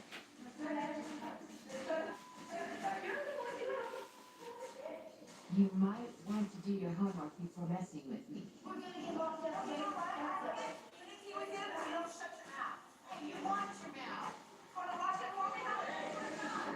So Melinda, she's so loyal that she's gonna start taking aspirin for me. Oh, every little kid. She's really tough, and I'm growing very fond of her. I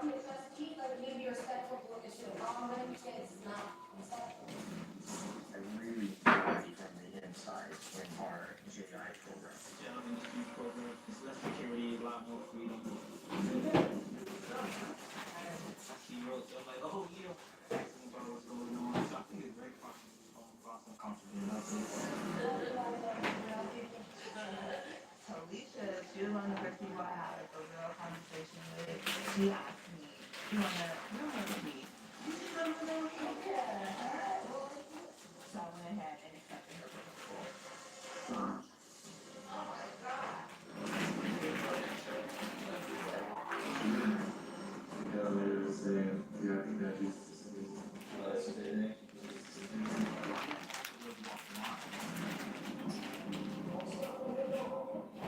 My cellmate tells me about this notorious officer. He's immediately shaking doors in the morning, telling people to take things out of their windows. I feel like he's a bully. So I filed this grievance with the kiosk. I wrote a grievance. Did you? Yeah. Said basically he's a bully. You pick up the show on how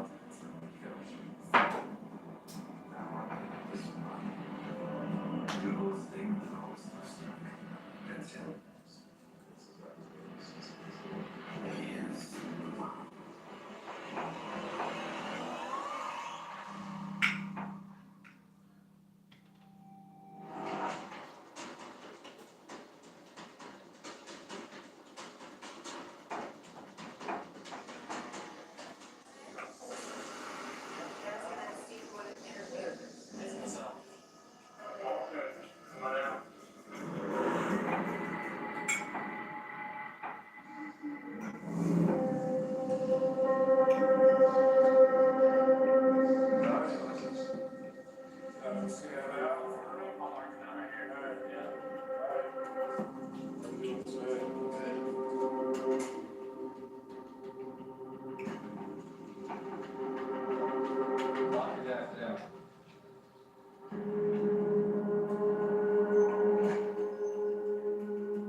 Discuss with you. Okay.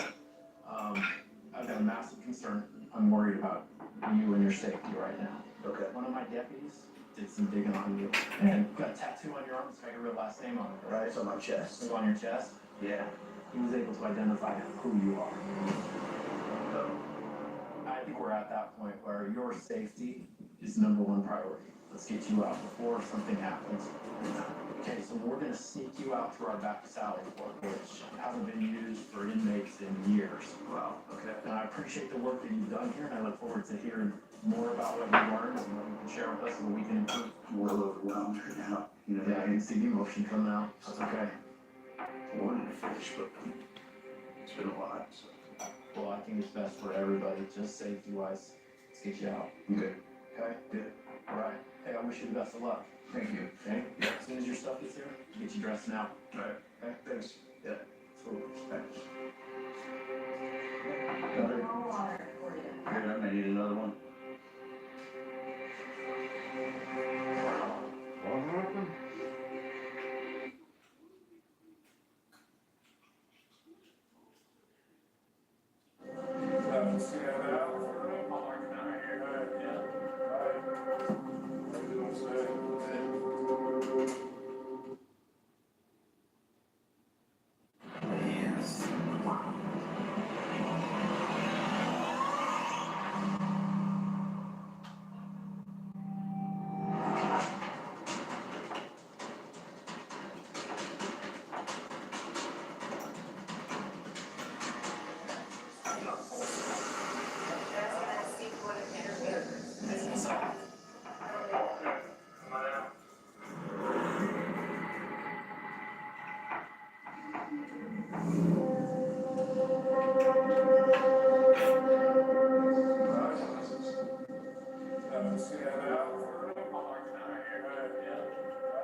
Lock that down.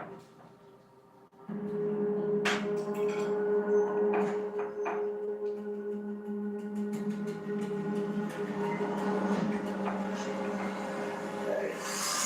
Daniel, how are you? How are you? I'm all right. Something I gotta discuss with you. Okay. I've got a massive concern about you and your safety right now.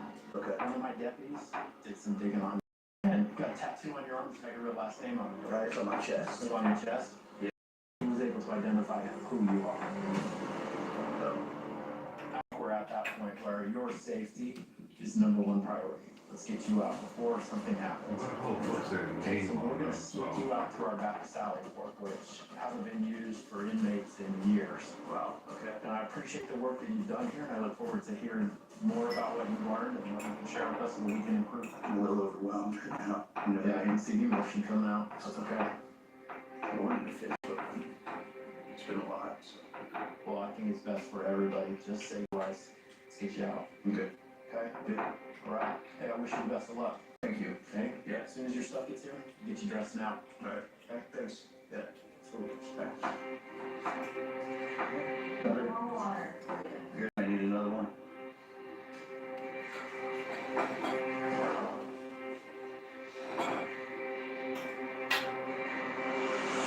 So, man, I did so well with that tattoo.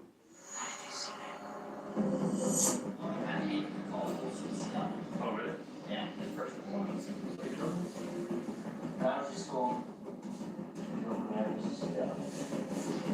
Yeah, all good?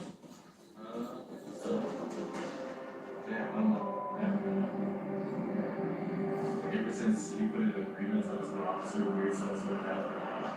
Like I said, at party, it seemed like weird. Bring us to that tattoo. That's the tattoo that got me figured out, but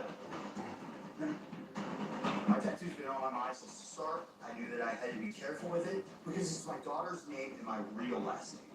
I mean, in Alta, there's a little more exposure. You're in an 8-man cell. But the other times, the only cameras in the cell is production cameras. But in booking, if you have tattoos, they ask you about gang affiliations, and then they take photos of them. So that was actually something I didn't really consider at the time of filing with grievances. That if they did look into my file, they were going to see this tattoo particularly, and it could show them who I really am.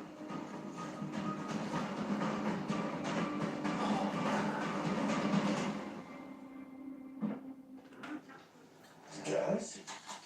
Ryan?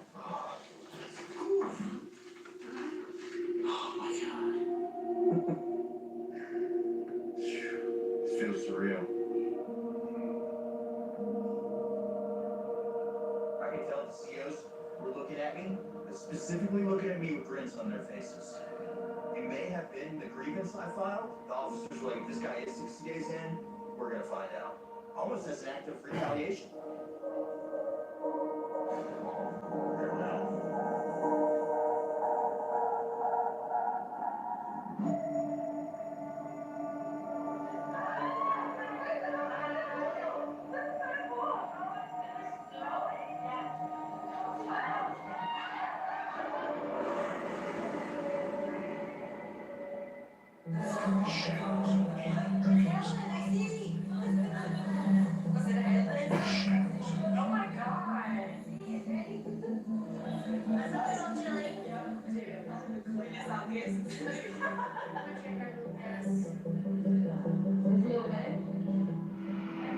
You're pretty sure he's fine. That's not a very good answer to have officially. Hey. It doesn't seem like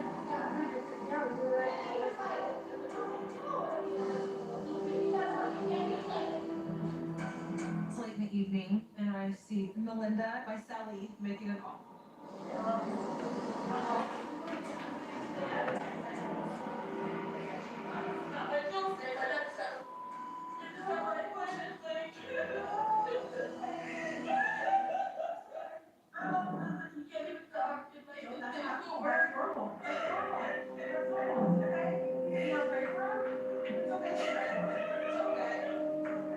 I can't help but remember my mom passed right before my dad, and that was terrible. He'll be okay. He'll be okay. But if that were to happen when I was in jail, it's like you don't think things can even be worse, but they can be. So I just tried to reassure her. Really? He says it doesn't like think that will go on. And Melinda's family has told her that if her dad takes a turn for the worse, then they will bail her out. They can post her bond to get her out, but they don't want to do that. Because there's one thing I know about an addict, she would immediately get high. Hopefully they don't have to come get you because hopefully he's okay. I can't help but be afraid that if she's gonna get released and then face something like this, how would she not use? So what do you think's gonna keep you sober this time? I don't know. I'm just really worried for her.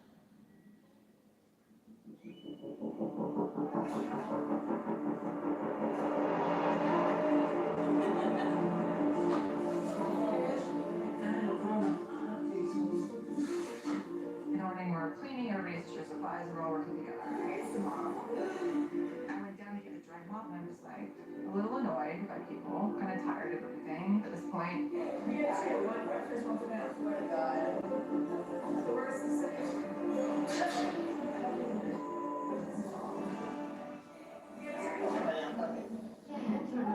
Vicky was upset about her tablet being unplugged and turned on.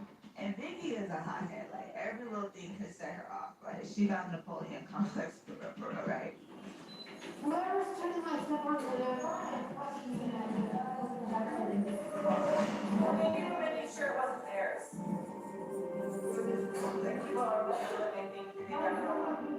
Red started running her mouth. No, maybe someone just was seeing if that was their tablet or whatever. Mine's the only pink tablet.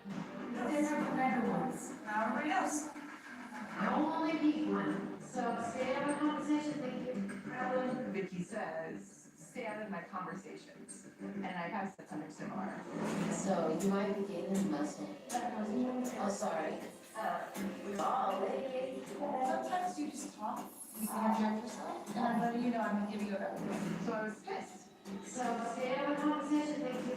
Do I help you down, you fat little bitch? Oh, I know you do.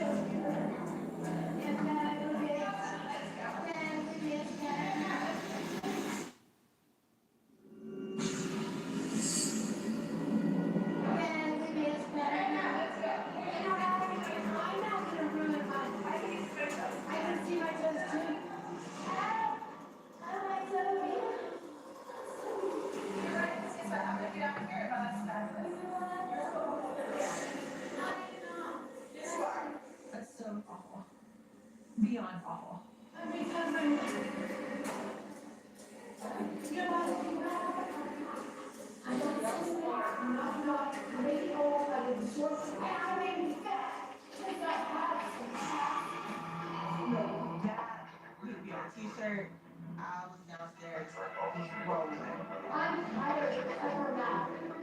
didn't have to call her homeless. I didn't have to call her ugly. And yeah, you bigger than her, but what you gonna do if this old lady swing on you? She wants to call me a drug addict. She wants to call me homeless. I'm not saying I'm not. I have a whole Mickey. I have a whole Mickey. My children. I spoke for money.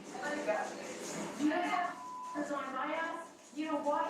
Because they know my reputation. They know my reputation, bitch.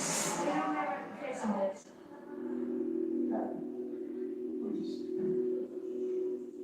Maybe they shouldn't have put words back at her, which was probably immature on my side. But I stood up for myself and I didn't take no crud again from her.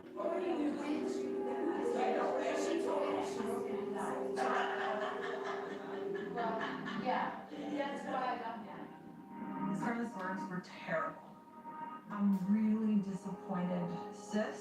You've lost my support. She told me when I was because I have an ass. You like, oh yeah. Vicky and I have had multiple conflicts, and I said something to her that I think, and it's mean, but I hope that her frustration or feelings towards me, the adversary that I have become for her, motivates her to be successful. Because I told her, I said, when I get out of here, I'm going back to my fabulous life. When you get out of here, you're still homeless and a drug addict. I hope she proves me wrong. That's motivator. Your dreams fun. I know something. 6 names control But the city I'm also behind supposed to the be screen. homeless. Phantom Ben's desire into obsession. The truth is, I don't want to be associated with people who kick people when they're down. And I couldn't be on a team with Scarlett. Mr. Static decides who gets seen and who disappears. Knox watches from the dark, waiting for the perfect moment. And Vixen, I cut a little bit. she doesn't steal. They good, and I cut This is the clue. It's more for control. I'm sorry about this. He said, stay off the road.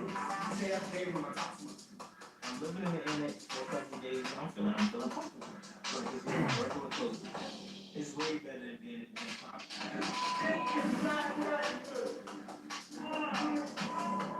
He probably got mad at everyone said.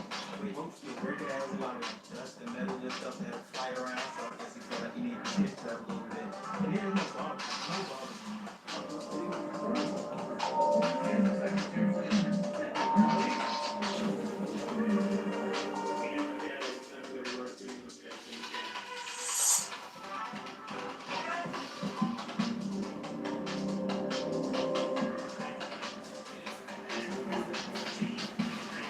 I'm leaving to get to work. They tell me you were getting a new house. So I was transplanting seeds and, taking the ones that grew a little bit and placing them in the mold thing, starting to prepare them to be put in the ground, stuff like that. I think we planted some peppers, like tulips. It's not too hard. I was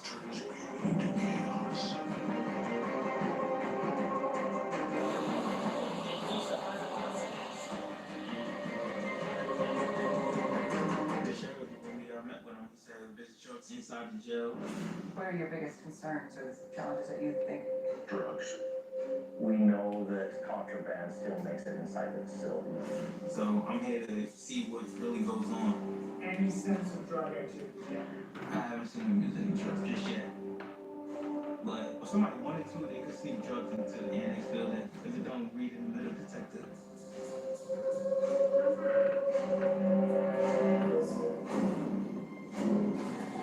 And they don't do strip searches, so you're not properly searched.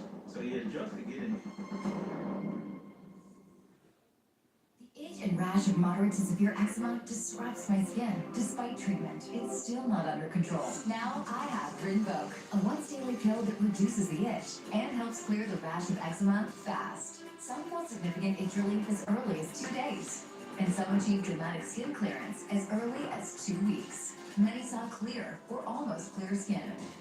Rinvoq can lower ability to fight infections. Before treatment, test for TB and do blood work. Serious infections, blood clots, some fatal. Cancers including lymphoma and skin, serious allergic reactions, GI tears, death, heart attack, and stroke occurred. CB event risk increases in age 50 plus with a heart disease risk factor. Tell your doctor if you've had these events: infection, Hep B or C, smoked, are pregnant or planning. Don't take if allergic or have an infection. Disrupt the itch and rash of eczema. See a head-to-head study of Rinvoq versus another treatment at Rinvoq.com/see-the-data. Talk to your dermatologist if you're not doing well on your current pill or injection to see if Rinvoq is right for you.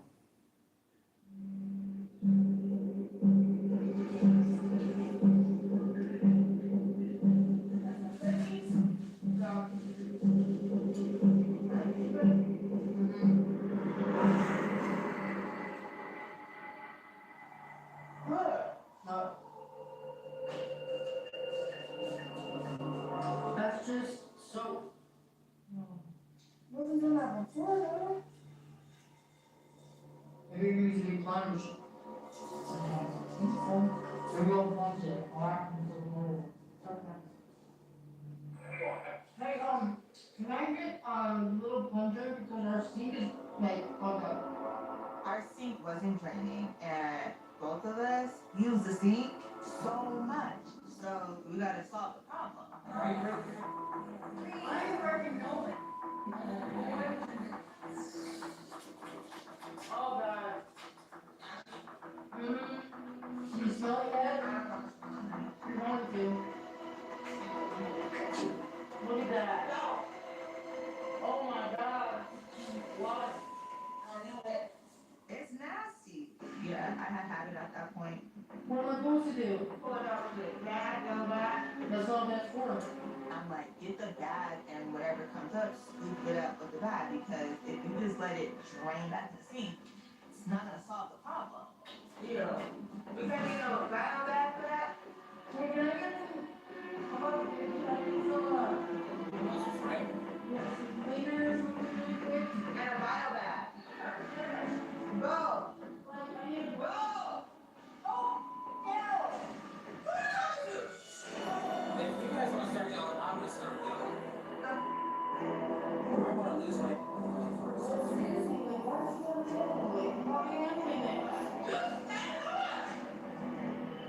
I just need to blow so I can get out of the sink. So I don't have to use your bio bag that she's wanting me to use. I know I'm getting really temperamental, because when you're in this environment and something simple bothers you, it's hard. I'm gonna let it go. I'm gonna let it go. I'm gonna let it go. I think I just started realizing I'm an inmate now, in a way. Like, who am I? She ain't gonna worry about CPD no more. Because I'm the last person she's gonna go.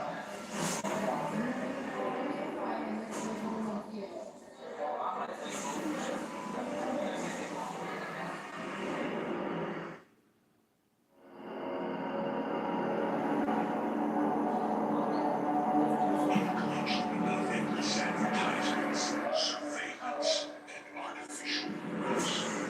A hidden signal. You're leaving? Why so? You're leaving? That means my ass going downhill though, like you. None of us necessarily know that's what that means. That's what it is. Hey, buddy. It's Dion. Thought I'd show you a little bit of President. This is District 12. Melinda's death is sick. We were really hoping her dad was fine. But that's why she's getting get out, is because she needs to return to work. It's actually where I work. And she's just getting to a point where she's starting to believe that she can be okay with that drug, and to release her this quick, on the terms of being traumatic, I don't know what her odds are to stay alive.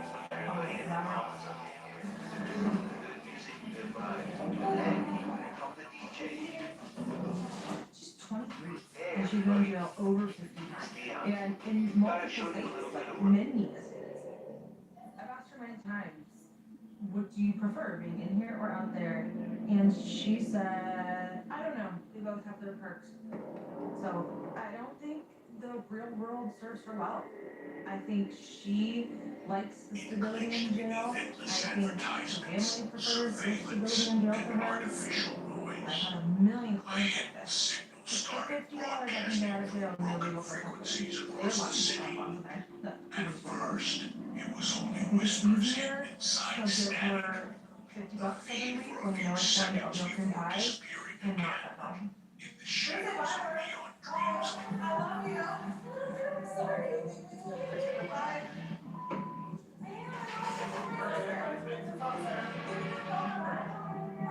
In the shadows of neon dreams glow. 6 names control the city from behind the screen. I didn't want to say goodbye to her like that at all. And I'm really thankful for time Grimwire corrupts every signal he touches. Saint Venom turns beauty into chaos. Mr. Static decides who gets seen and who disappears. Nox watches from the dark, waiting for the perfect moment.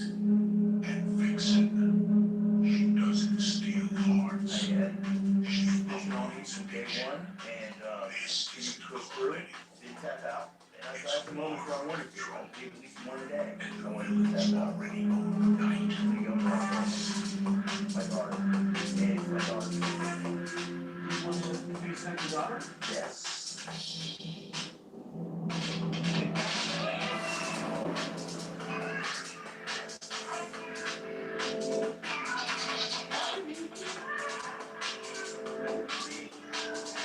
Come on, buddy. Go into the room. Come on. Yes, you. Happy birthday. I can't see you. I can't see your face. What are you hiding from me? Clenched beneath endless advertisements. Roller skates. And artificial noise. A hidden signal started broadcasting I love you. broken frequencies across the I'll city. talk on you in a little bit, okay? At first, it was only whispers hidden. Good. They called me to a test. They said it's different. Now they watch everything I will. You wanted attention. Wanted intimacy. That's the difference between us. The moment she stepped in, all the power and space to live a life that I'm out there. Seriously? All you out to please.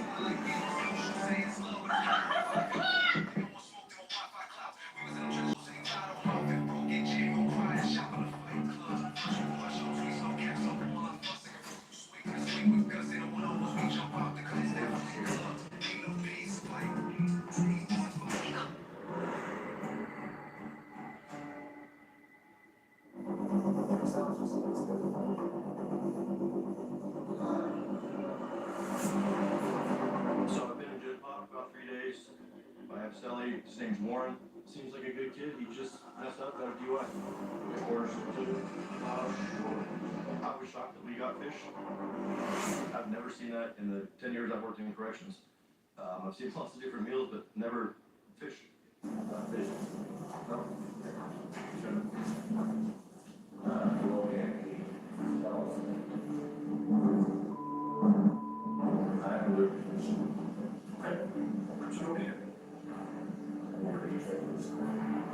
You want a different trade. I'm gonna tell you what I'm told to tell you. I know you're not gonna like it. I know you're gonna scream it's unfair, but I'm told to tell you you have it. That is my directive. Do you want me to disregard the directive? You asked the sergeant if I could make that. The sergeant's told you if you want to. I've never caused an issue. It's not an issue. That's the directive. That's the lieutenant's. The sergeant is not always the lieutenant. He's the best. I know. Yes, it does. So you'll be around something that you don't. Correct. I know what you need. That makes a lot of sense. Jonathan wanted another trade. He wanted to eat something. We're entitled to meals, and he wasn't going to get a meal. What's your emergency?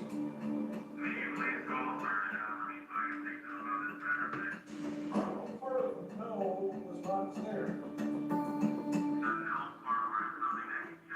I told you, told me that.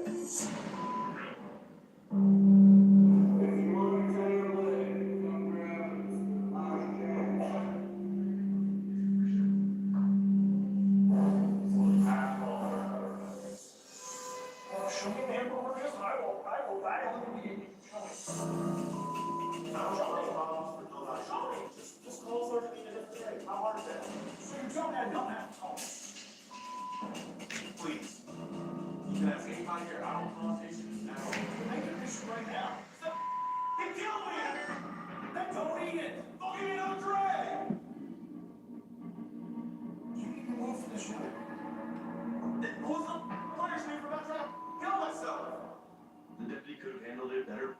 could have gotten another tray. I'm sure they have other options that were not fish. I do see where the inmate's coming from, especially when the deputy was being so lazy and not doing his job. You are nothing. Okay? You let all power of your head. Okay? Give me a different tray. It's not that hard, man.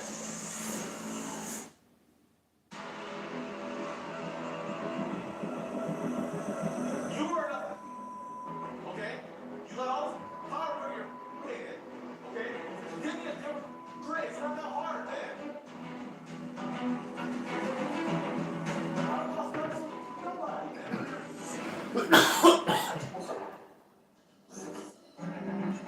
As a correctional deputy myself, I was trying to analyze the situation, and the deputy wasn't really handling the situation because you want to isolate that incident. You want to lock down the trustees, you want to lock down anybody else who's out.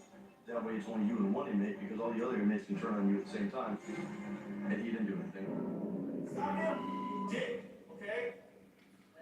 No, I've been nice all, he knows, I'm respectful to everybody. What's your Bracken? Bracken, Joe. Really?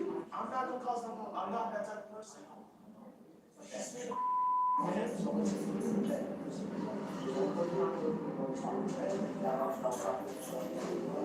Another deputy comes in, tries to de-escalate the situation, he's trying to talk to the inmate.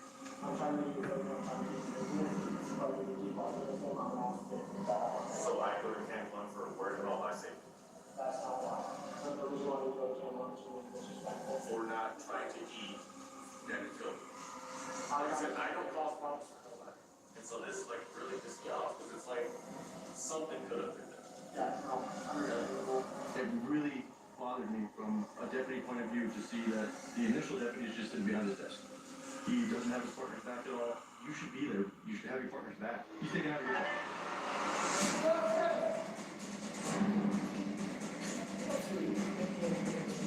Jonathan was taken out in handcuffs. I don't know where they took him to. I'm assuming he got rehoused to a higher security level because he never came back. I don't think Jonathan was treated fairly because he should have gotten a meal that he could actually eat.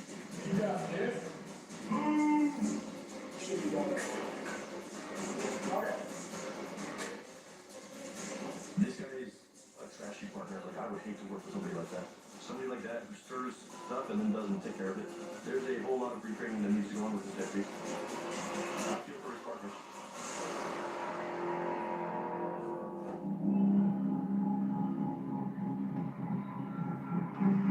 Hey, but we're gonna be moving you for a while. What's your sense for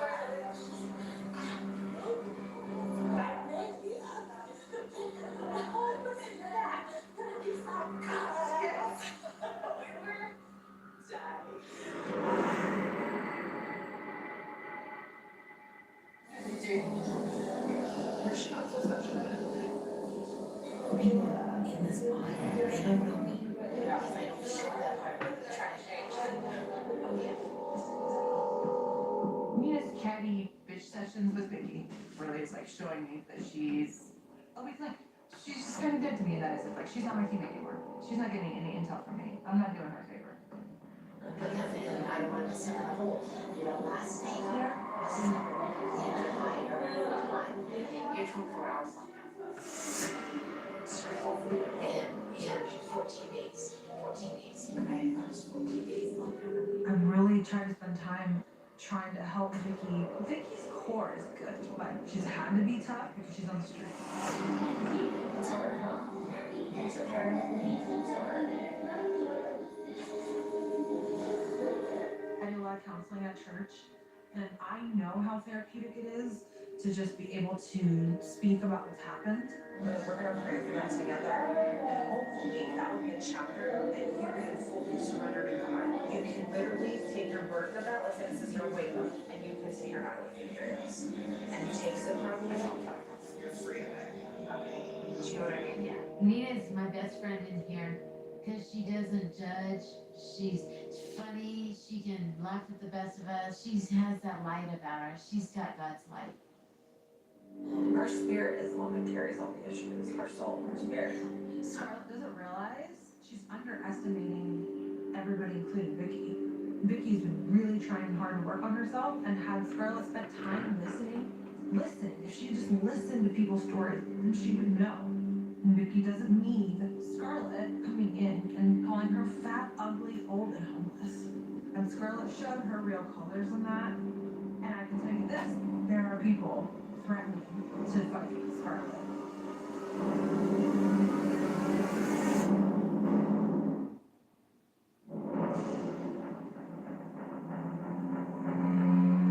Barbie, by any chance have you gone to the Melinda?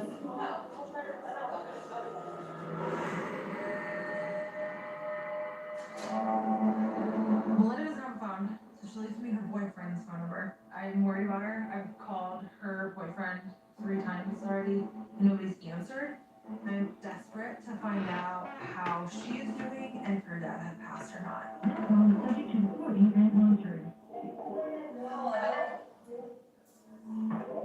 Hey, this is Nina. This is the only number I got from Melinda. I read. I looked through the message left on my phone. I gave her that number. Okay, what happened to her dad? Is he okay? Yeah, he's fine. He had surgery. I was worried about the surgery, so I got her out. Is she doing okay? What did she say? She's on the streets of Salt Lake getting hot.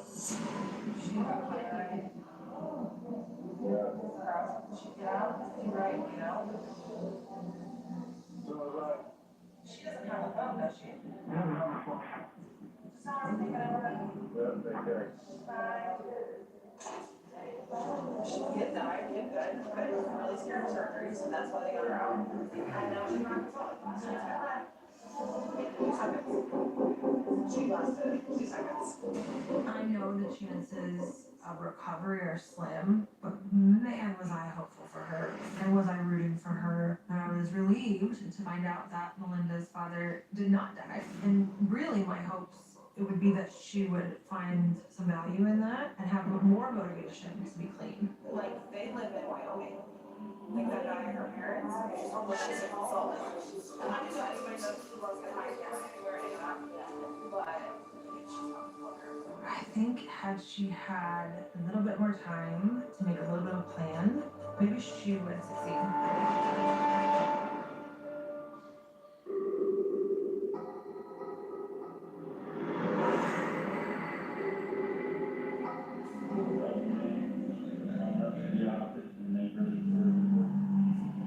So in the annex, they drug test everybody. So every day they call out and say, hey, let me get 4 people for a drug test. The UA, they call it. They drug test for everything.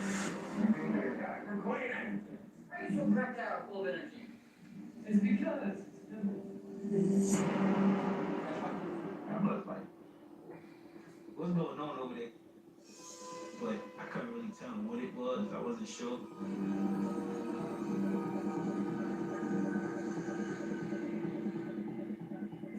So Roach, you could tell his eyes was a little glassy, like just like, what in the world's going on? Like, you know.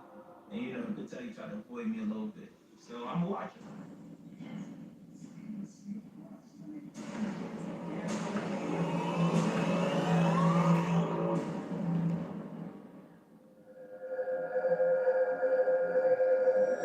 Alright, ladies, 4 minutes is here. Record, please.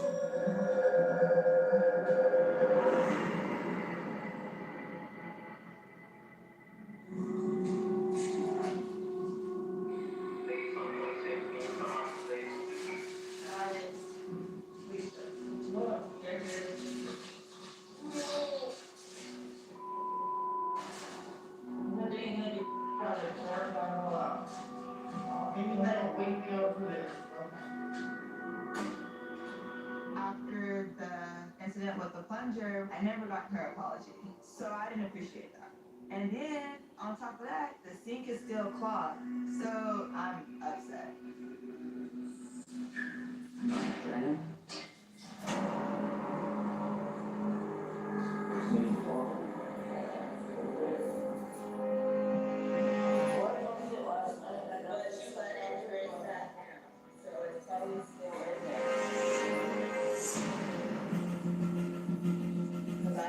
This morning, it was still clogged up. I actually got some stuff out of it. Okay. You need to chill out with the attitude situation because I've been real patient with you, okay? And you do. You know what's going on? You really didn't know what was going on, and you were bitching at me, bro. Like, you so lay off, bro. Lay off. Who are you talking to right now? Who are you talking to right now? And some room, you know, all that little room.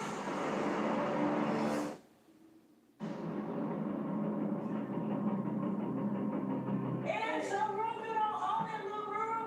Shut up. You move around, please. Like, we're... No, you're not that attitude, and I've been patient. I've been real cool. You ain't never hear you, but that's part of the problem. Is that when somebody checks you, and you don't want to hear it no more. But I ain't showed you nothing but love.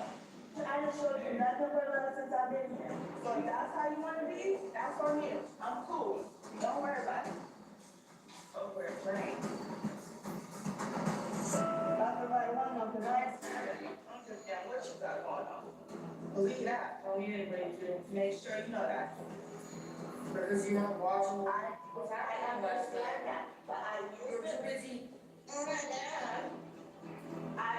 Okay. You might want to move us. You might want to move us. I just think you need to be better for by myself. Would you mind just moving that to? Okay. Now, I'm feeling all kind of ways. Like, I'm angry because I want to pop you in your face. I'm hurt because you just pretty much discarded me in a way. So yeah, I was pissed. Right.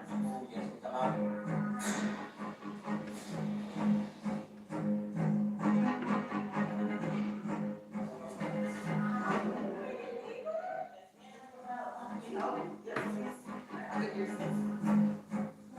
AD is already just angry a lot. So I think she'll do a lot better with having a break from Talisha. Talisha is a lot of personality for one person to manage. This experience is teaching me what incarceration really does to someone. Because I was so angry. Like, my mind is not working how I'm used to it working. And I feel like I don't even know myself. I just keep thinking about my brother. He's been locked up since he was a teenager, you know? And I think I came in here with those blinders of compassion for people. And so when it comes to Talisha, I really care about her as a person. And we probably had one of the better relationships in here. But she cared, you know what I mean? I'm sorry, honey.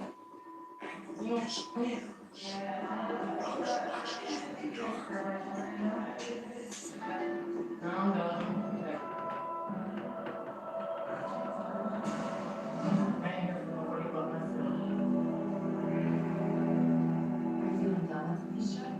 Yes, I'm done with Talisha. A snake will always bite you.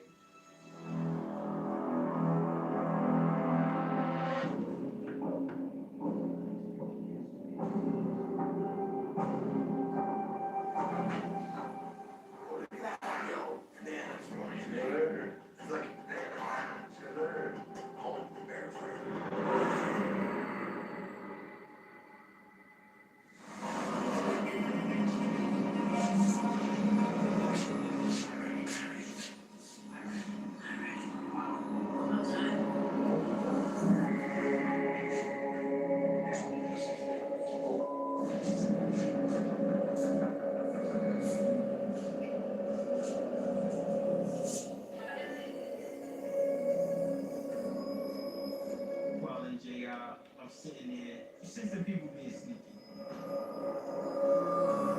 I don't know what it is, but something is going down.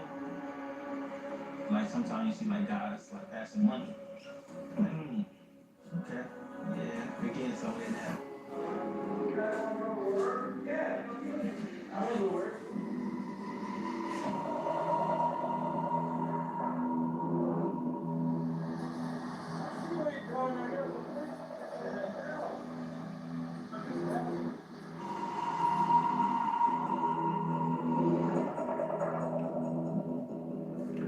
We see them digging in the gravel.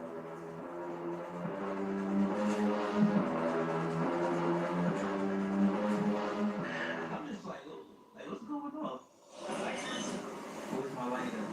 There's a camera right here. So now I know inmates are hiding some kind of substance in the greenhouse.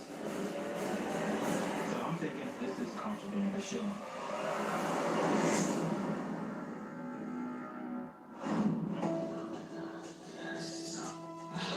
I wake up and I feel the most intense pain.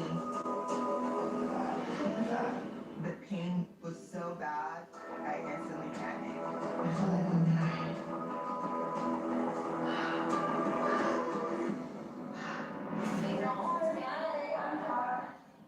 I get another telly out of the grab bag. What am I supposed to do right now? My cellmate is having a seizure. He wanted us to immediately go on ourselves, but there's a proper way to lay somebody down who's having a seizure. And he was like a deer in headlights. The inmate comes in, new housing. He's got an upside down cross in the middle of his forehead. I am convinced I know him from my jail. If he could help me, then I'm the enemy of every inmate in there.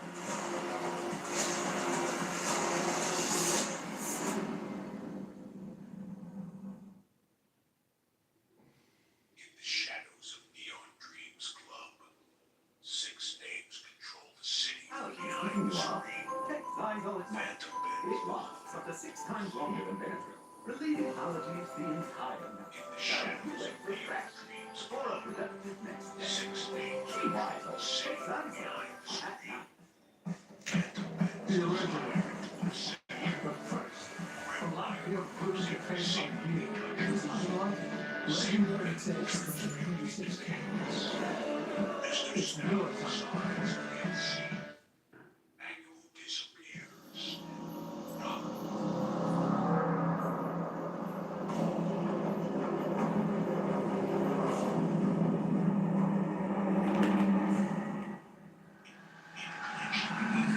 Advertisements. To feel like you're more of a team and be able to now focus your energy on the actual mission. Am I scared of going? No, I'm not scared of anything. How are the drugs in our facility? How are they getting in there? I'm not with a bundle of drugs. I mean, just to show you how good you can get drugs in you. Are the weapons in our facility? How are they working? They give you complimentary shit here. Are the deputies treating the inmates properly? In the shadows of Neon Dreams Club, 6 names control the city behind the screen. Phantom Benz desire to obsession. Grimwire corrupts every secret he touches. Saint Venom turns real into chaos. Mr. Snap signs get seen and disappears. Reflections from the dark, waiting for the perfect moment. And fix it. She doesn't steal things. She This is And there's going to be one signal that you get when you do this. And if you do this,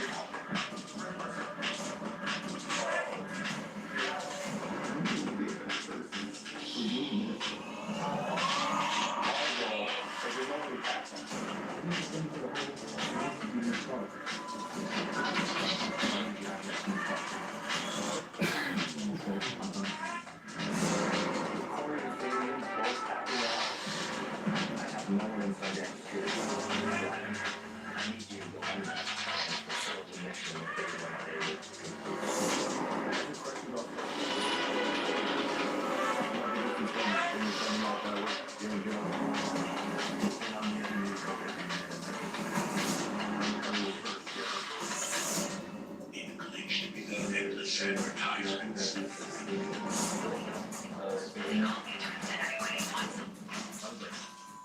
He's not letting the 60 days in bingo. I filed this grievance on the kiosk. I wrote a grievance that basically is a police. I've got a massive concern. One of my deputies was able to identify who you are. So let's get you out before something happens. The officers were like, if this guy is 60 days in, we're gonna find out. All it says active You've got to be rock solid on your story. You do something for us. Did you say that because you do something like this? Why? Did you like to book your cover? No. Never because you were going to be a journalist. And you got to stop the drama.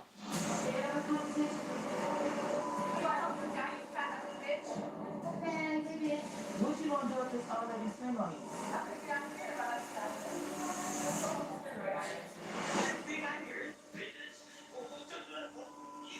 Like, chill, dog. It's not like 7 grandkids. Like, these are people brand your mom. Kermit's words were terrible. This, you lost my support. Well, I need you transferred from your pawn out to the JINX. No, snap. I'm about to go somewhere else. Boy, oh boy. What's about to happen now? I see them digging in the gravel. Brother, you did that for me. And I found out that inmates are hiding in the gravel. I'm gonna tell you something right now. A lot of people are writing pages of reports against us. I'm the one with the pages of reports. I'm writing information about the COs, I'm writing information about the inmates. Strategy works. Strategy.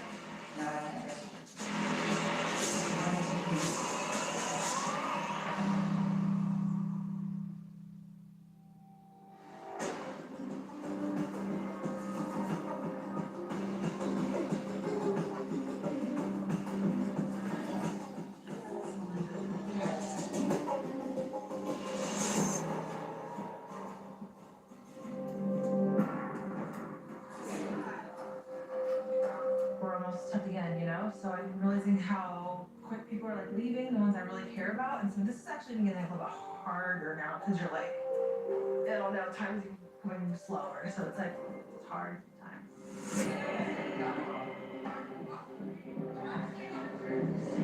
A new inmate comes in and the officer who was working says, I would love a breather before I get another celly out of the grab bag because the odds of getting something that works is low.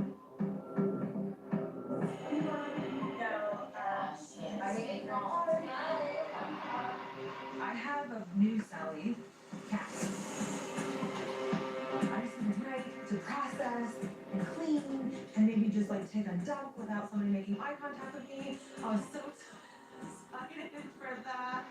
And they filed somebody right back in, right behind her.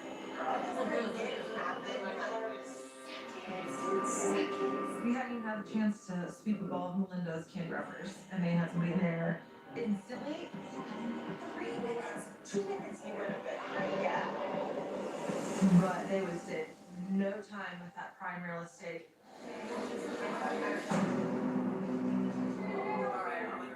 The first thing I hear about Kat is that she steals. You knew you didn't need vehicles.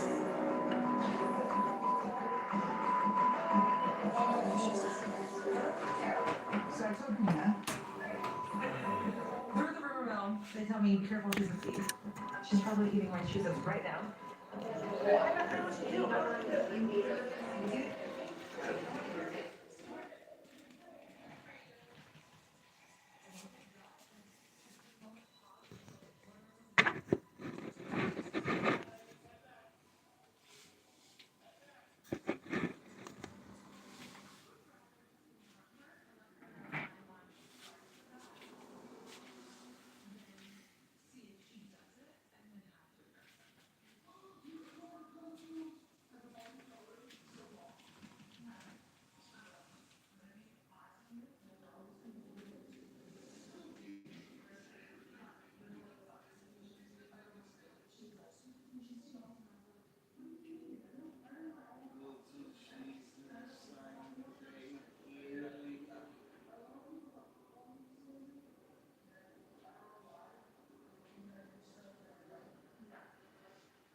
agents that are assigned to families, so they know everything. You can't bullshit. You know what I'm saying? I sat with them. He goes, I'm just letting you know you are indicted by the government. You will be spending mostly the remaining of your life in prison. You know the situation you're in. We're not coming back again, because I kept turning them down. When they kept on trying to come, like, we're not coming again. You are indicted. And that was it. I said, just give me the fucking paper, because I was furious. This guy wouldn't help me. My little brother, my mother's giving me commissary money, bro. Are you fucking serious? Are you serious? Omerta? You broke the code, motherfucker. Okay, but you know what comes with cooperating. Yeah, I do, but I was just an arrogant fuck. I went right back to my neighborhood afterward, bro. Right, but, I mean, with the whole, I mean, you're not a made man. No. But you grow up hating rats. Yeah, of course. And then you sign this paperwork knowing how everyone's going to look at you. I mean, was there like a lot of like, I know it's for the moment, but you understand the big picture as to what's happened. Of course I do. Yeah. Okay. But you were prepared to do it anyways. Absolutely. I was so mad. I was more out of spite. Jail didn't faze me. You signed the paperwork. Right. What happens next? 2 weeks later, they come pick me up. I meet Nicole Argentieri, who's now the Attorney General of the fucking Eastern District. And I pick up, and I meet Lindsey Gertis and Allison. I meet the Latanza Ice team, basically, that lost the trial. That's who I sat with. They were I sat with her. I met Nicole Argentieri. They were all, I got along with them well. I sat with them. She goes, you know how this works? I said, no, I'm nervous. You know, I'm like all bugged out, you know, because I don't trust them. You know, I'm going to admit to all this crazy shit, and you're going to help me? I just admitted to 1,000 violent crimes. The judge, I'm like, you know, I was all nervous. I didn't know how it works, and then that was it. You have to tell them everything that you've done in your life. So you get a proffer agreement. Yep. And you tell them everything. Yeah. But you don't have any murders or anything at that point. No. Jail murder, I call it later on. So who'd you have to cooperate against? Phineas, they wanted me for Phineas Sauer and Ronnie G. Alonzo. Okay, Ronnie G, this is the guy who put you on. Yeah. You guys did crimes together. Right. And now you're cooperating against him. Right. Who was the guy who also left me for dead? Do you guys actually see each other face to face in the court? So did you have to actually take the stand, or you just write statements? No, you don't write. You agents, right? You don't. You just sit there. But you're being recorded. Nope, they don't record no more. Really? Yep. But they write down the notes. Yep. They have to write. They're books. They just write. Okay, but you signed a paperwork saying, I'm cooperating. It's not like you can say I never said all this stuff. Oh, of course. You have. It's a contract. Exactly. I get coverage on all the shit I did. Okay. Did you ever see Ronnie G after this? No. Did you ever hear about what he thinks about the situation? Well, he can't be mad at me because I was the last guy to cooperate. It came out that Ricky Kessler was wearing a wire. Everybody's cooperating against him already. I was the last guy. I was the last guy. There was like 7 to 10 cooperators on the case. Putting them in while I'm in Rikers Island, they're out there wearing wires on them. Ronnie G had the biggest forfeiture in Bonanno history. Yes. $2.4 million. Paid back. What I'm saying, he paid it. Yes. Yeah. He had to sell his mansion? No. No? No, they took the house. They took the mansion? Yeah. Okay. Mm-hmm. And he got 14 years. Yeah. I think a lot more guys cooperated because Simone got his $250 back. A lot of guys got their money back. How? That means you had to speak with the FBI. Because I'm giving them the people that we heard for this money, but how the fuck are they? That means they had to admit to it. Because if you're getting the money back, like the victims, that means you had to tell the FBI, yes, that happened to me. So you're basically a rat as well. He ended up getting 14 years. 14 years. The judge went over the guidelines. So he's still locked up? Yeah. You've got 17 different creative subscriptions now. Give it a rest. Envato has unlimited AI generations and creative stock assets in their ultimate plan. That's everything you need. Creating videos? Awesome. You can build your story by combining stock photos and animating them with generative AI, fill in some shots with Envato stock footage, then sound design the whole thing with their music and sound effects. If you're a designer, you can mock up your ideas instantly with image gen, then complete your design with millions of graphic assets, 3D models, fonts, and more. Whether you're making ads, music videos, social media posts, or heck, even t-shirts, it's all here. And did I mention, on the Ultimate plan, it's unlimited. Subscribe now.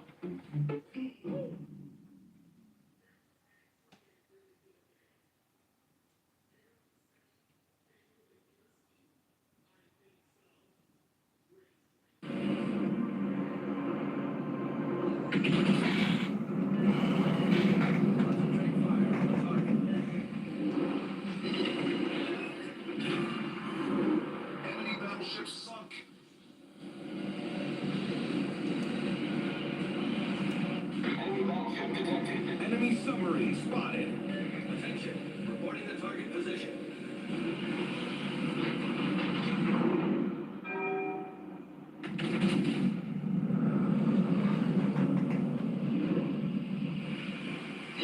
Ha.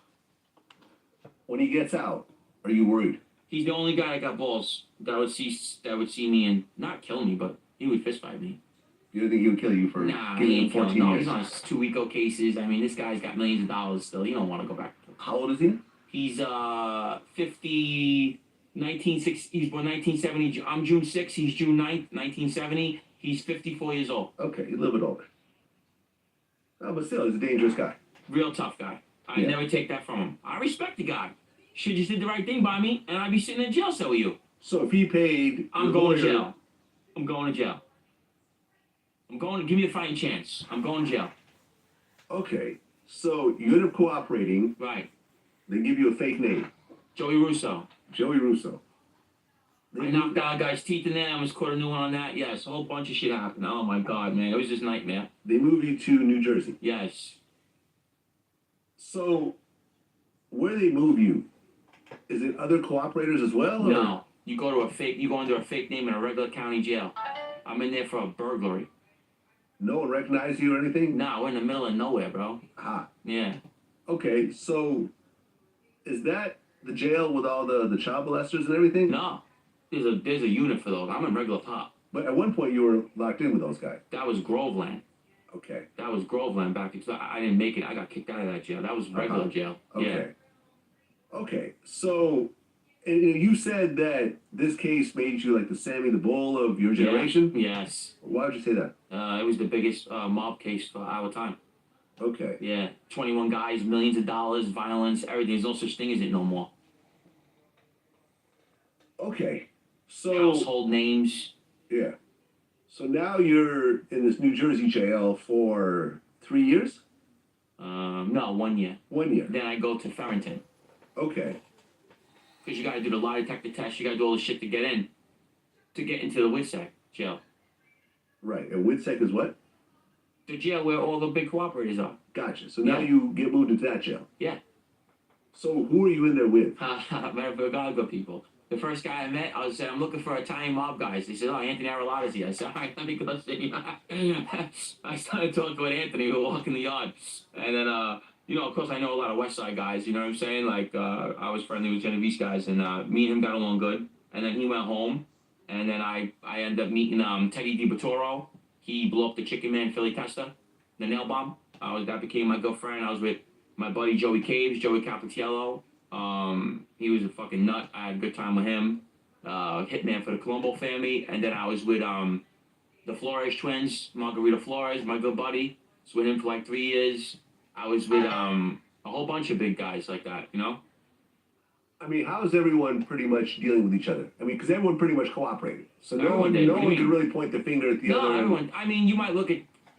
I'm not saying like we're different kind, but like I would never wear a wire. Like I don't. The wire thing is crazy. I mean, a lot of the things that people were doing with situations, they were cooperating over 5 years. Like shit in there. Some of the shit was just insane. Like you had to throw the whole book at me in my whole life and brothers and things, and I still was like, you know what I mean? Like I don't know.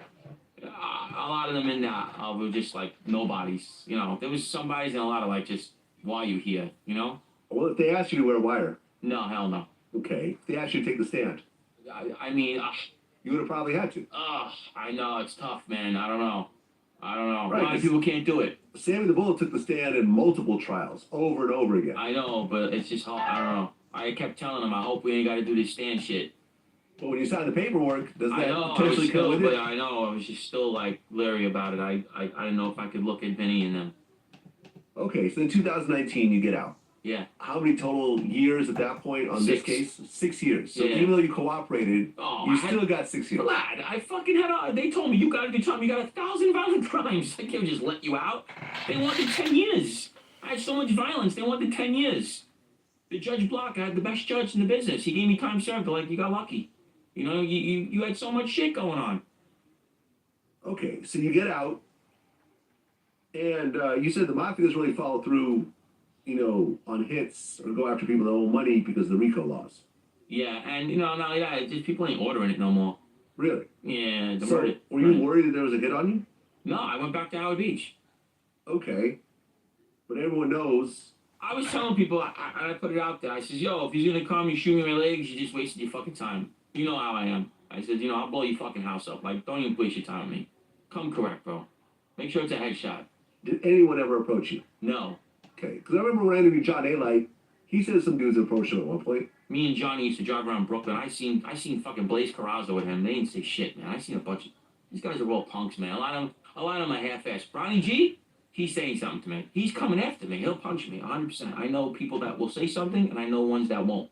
And a lot of guys in Howard Beach were not saying nothing to me. Vlad, I was running down on people in broad daylight, shooting people. You think you're just gonna be like, oh, Gene, hey, how you doing? You're a fucking, like, come on. I was hitting people in the head with crowbars and like, I was a different kind of guy. You know, you're not gonna just walk up to me and abuse me. It's not happening. You better be that guy.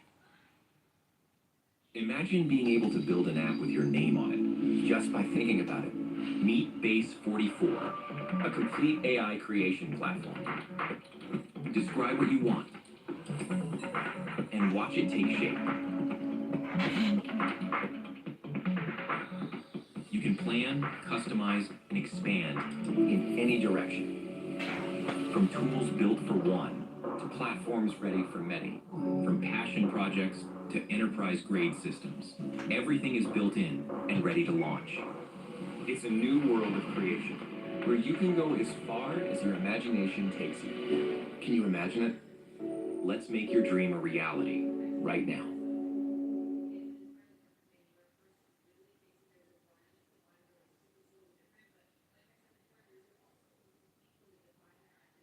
I tried a ton of AI work tools. Then I tried Monday.com.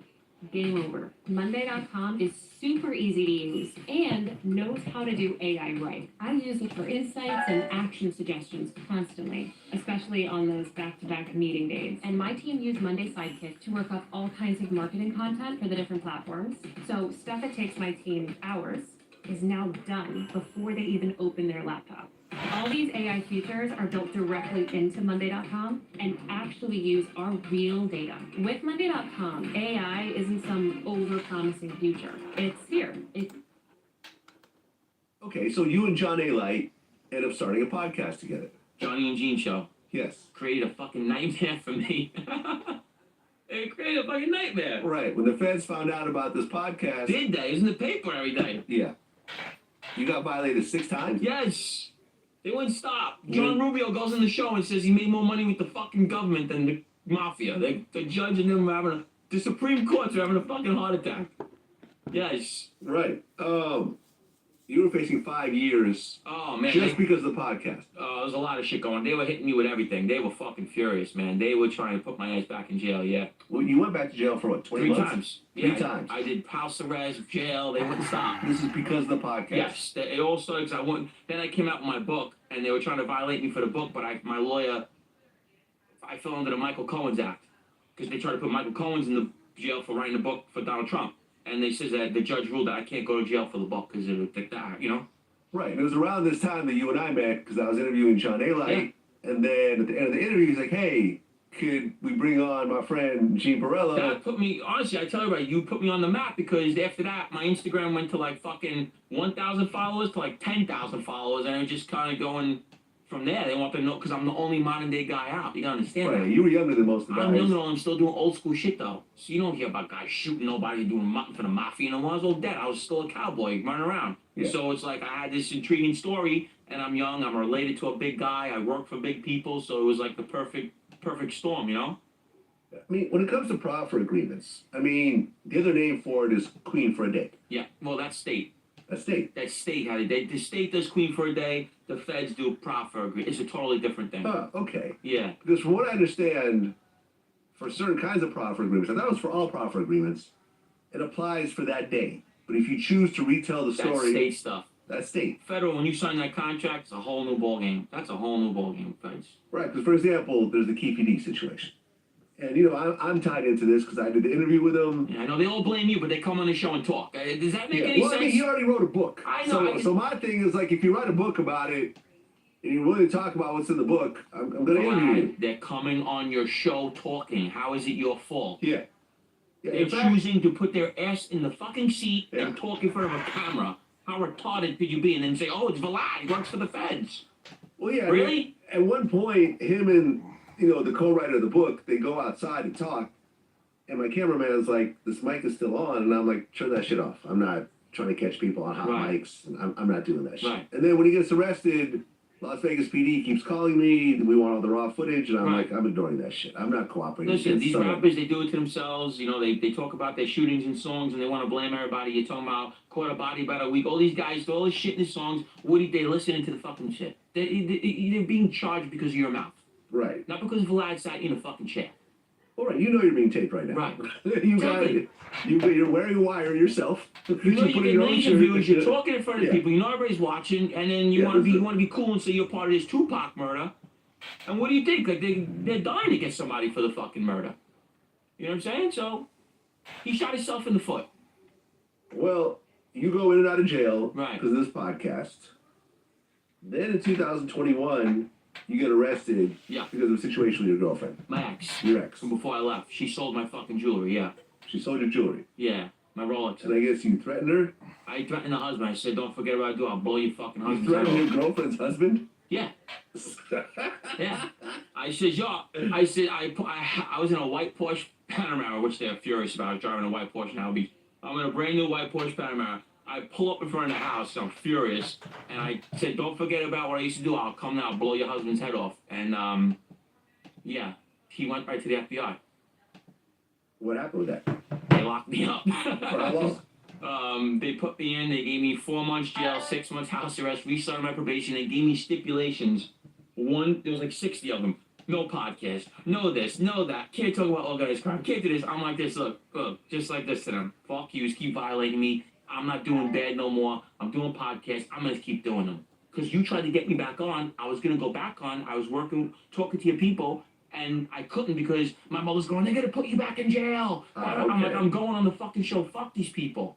And I couldn't go. My family's fighting with me. Yeah, I remember you had like 2 cancellations. Couldn't. I was Okay, trying. yeah, I didn't know the backstory. Yeah. Thanks for clearing that up. Yeah. Then in 2022, John Gotti's daughter and grandson sue you for $10 million. Yeah. What for? So Douglas Anton was on that. That's my buddy. He's a good federal attorney. He was helping me with that case. So what happens is this. I'm gonna tell you what they did to me. They did good. When I went to the violation, Angel Gotti called up the jail and said that I got raped, and had the people come see me. And I'm in the hole. By the way, I'm furious. So they come see me. I'm by myself. How the fuck did I get raped if I'm by myself? The sergeants are like, listen, man. They're laughing. Like, someone called up. Then the sexual assault counselor had to come see me. I'm like, what the fuck are you doing here? So they got me good. It was a good prank. So when I came home, I said, I got a special treat for them. So I went off on Angel Gotti. I went off on our son, who I grew up with, who's an absolute punk, Frankie O'Bounce. And I abused John Jr. and all of them. And they didn't like the things I was saying. So they put a lawsuit in. So you can do what you want to me, but when I say something back to you, you want to sue me now. That's the shot. We really needed that power slap. I see a 5 blackout.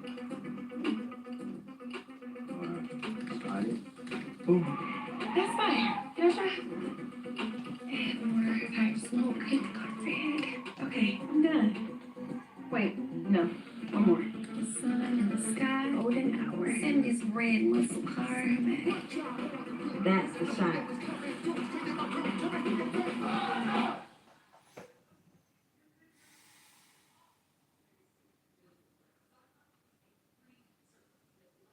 There is a lot about the job that isn't actually that fun that I have now automated away almost entirely. It's really common that you run into merge conflicts. You're finally ready to merge something and there's a conflict. Your CI is failing. But I have a Green PR's automation here that uses some of our skills. And this is going to go through and it's going to say, like, do any have CI failures because of, like, something linted wrong or, like, didn't get caught in the pre-push? Or maybe it's going to merge conflict because someone is, like, also changing it because we're rushing to, finish up a project or something like that.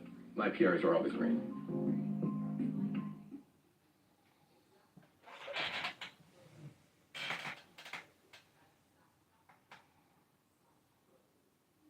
So, is that still going on? No, it got dropped. It's a fucking stupid lawsuit. I'm stating facts. Right? You could sue me for stating facts. Weren't you locked up with Fetty Wap? My buddy. Yeah? Yeah, we met him every day. How's he holding up in there? He was a cool ass motherfucker. When I met him, I know I walked in for lad. I looked around and go, is that fucking Fetty Wap? What the fuck's he doing here? I was like, what's he doing here? He said he got a drug case, you know? I became really cool with him. You know, I used to work out with him. Really friendly guy. He got fucked over. They gave him 6 years. Yeah, man. That's one of those stories where it's like, when Fetty Wap was coming out, he was the hottest thing smoking. Bro, you ever speak with him? Person? He had 6 #1 hits in 1 year. He said, I remember when I interviewed Leo Cohen, he said Fetty Wap essentially saved the label at one point. Listen, When he was Taylor on Swift 300. took him on tour, bro. He was telling me with Right. Taylor Swift on tour, Yeah, bro. Like, I was talking with this guy, I was like, bro, you hang out with Taylor Swift. He's like, yo, she's awesome. She pays for everything. I was like, all right. No, look, when he was out, it was hit single after hit single, platinum after multi-platinum, platinum album.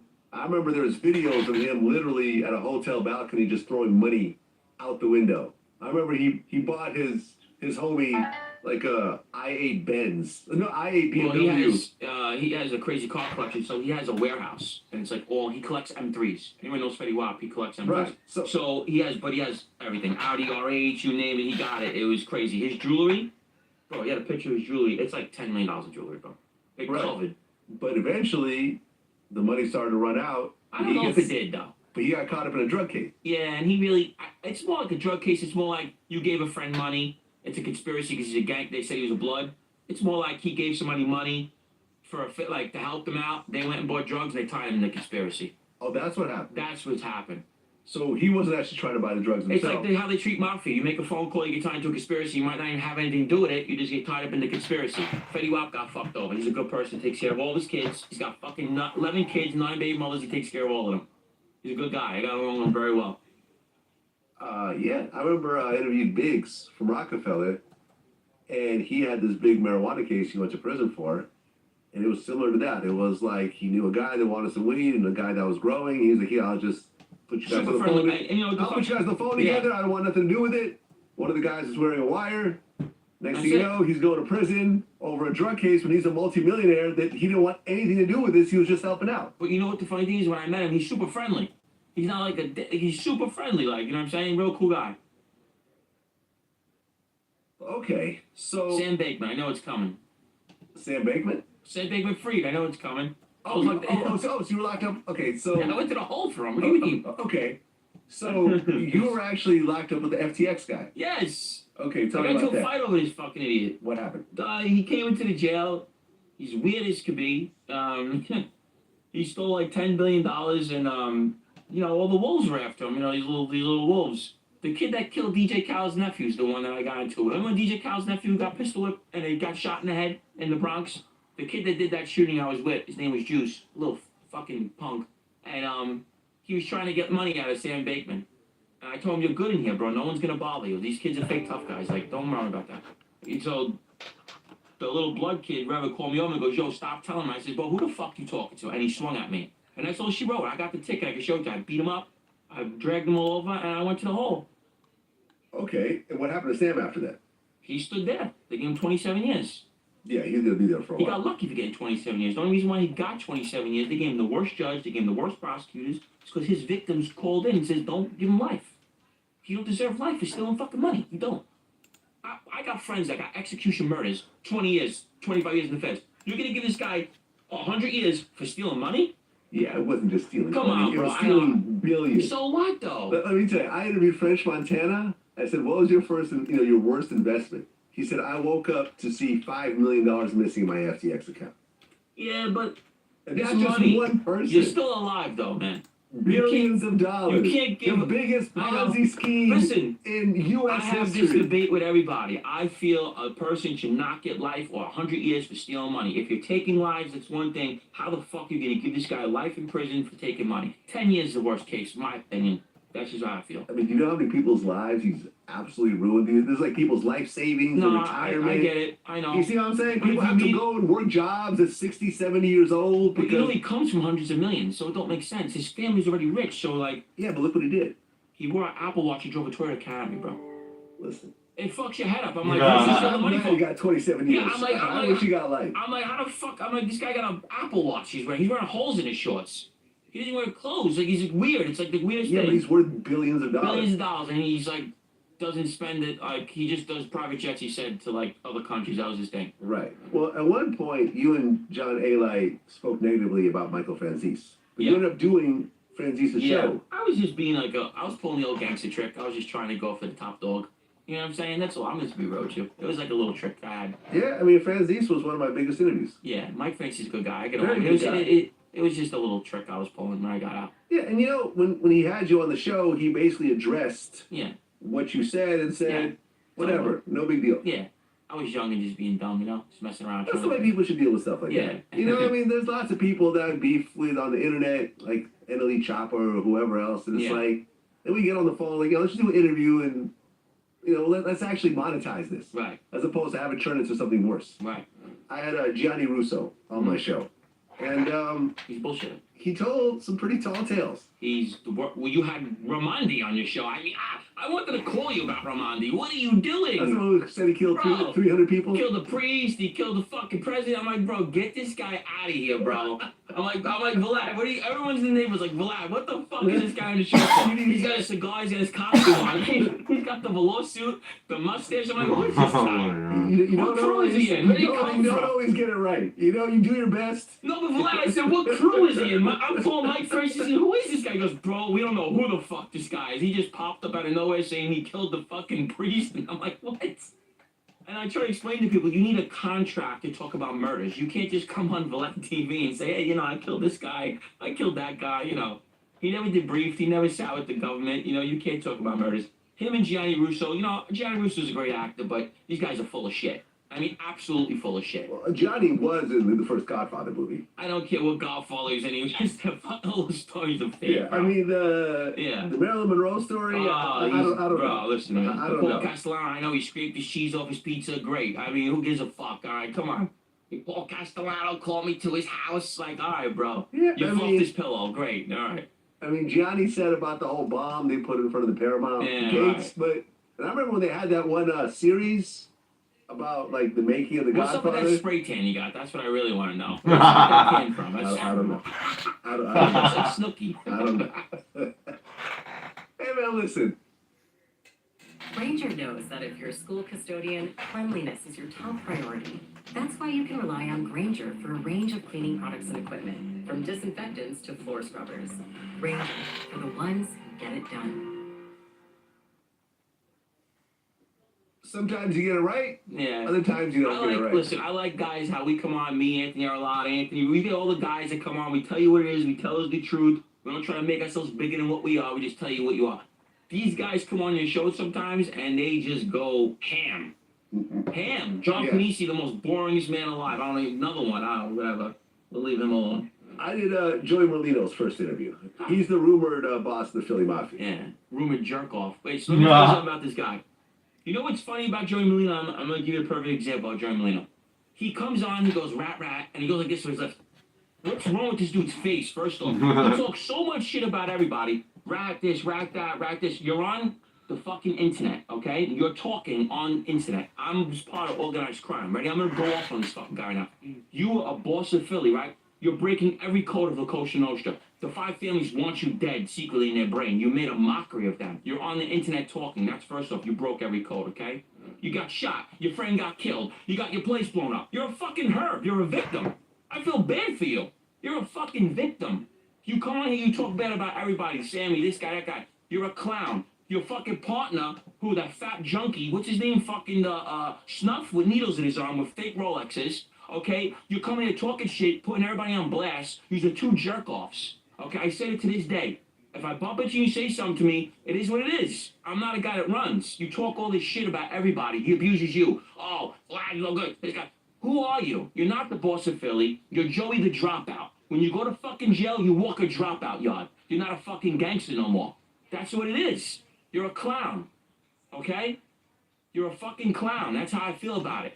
I hope you air exactly what I'm saying because he needs to hear this. The only thing I respect that he did is he outed John Jr., another fucking clown. And he put his 302s out there. Because John Jr.'s a fucking rat too, but he wants to sit here like he's not. Other than that, Joey Molino, you're a jerk off. You're a clown. You're on YouTube. You're doing the same shit we're all fucking doing. You should be sitting with us. You know better. Okay? What's your beef with him specifically? Oh, he came at all of us. Came at you. Everybody. He's coming at all the rats. Except this rat will punch your teeth in. Bet that. I bet dollars of donuts I'll find him with one arm behind my back and I'll beat the shit out of him. Well, I can tell you, I've interviewed a lot of mob guys, and Joey was by far the most defensive.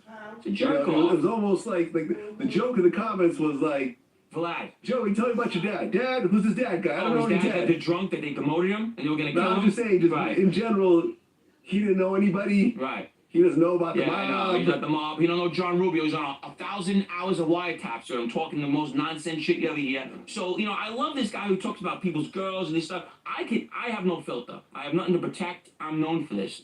Okay? I don't give a fuck. He is a jerk off. He's trying to come at us to get views. I understand that. But you're not gonna abuse me, my friends. I'm gonna make a mockery out of you. You're a fucking clown. You're a laughing stock of the fucking mafia. You're getting abused, your place getting blown up, you're getting shot, your friends getting killed. Who are you? You're a fucking victim. Well, his cheesesteak shop got blown up in Philly. He's a fucking herb. You don't hear about this shit happening to my friends who were in the street? Blown up, robbed. Who are you? Well, I can't You're a say gangster though. or a victim? Well, in his defense, though, he is one of the few mob guys that really has not cooperated. Do we know that? I've never heard of anything. Do we know that? John Jr. didn't come out for years. No, John Jr., he was around the low. You don't even know. Seems like he didn't cooperate. You don't even know anymore. There's Well, no. what he's doing right now on the internet's pretty much cooperating. I know Mikey knows and them in New York are having a fucking heart attack over it. I know that for a fact. Everyone's having a heart attack. You look like a jerk off. You come on the internet and you're selling clothes. Skinny Joe, your mafia nickname that's your show, your mafia nickname? Really? Think about that.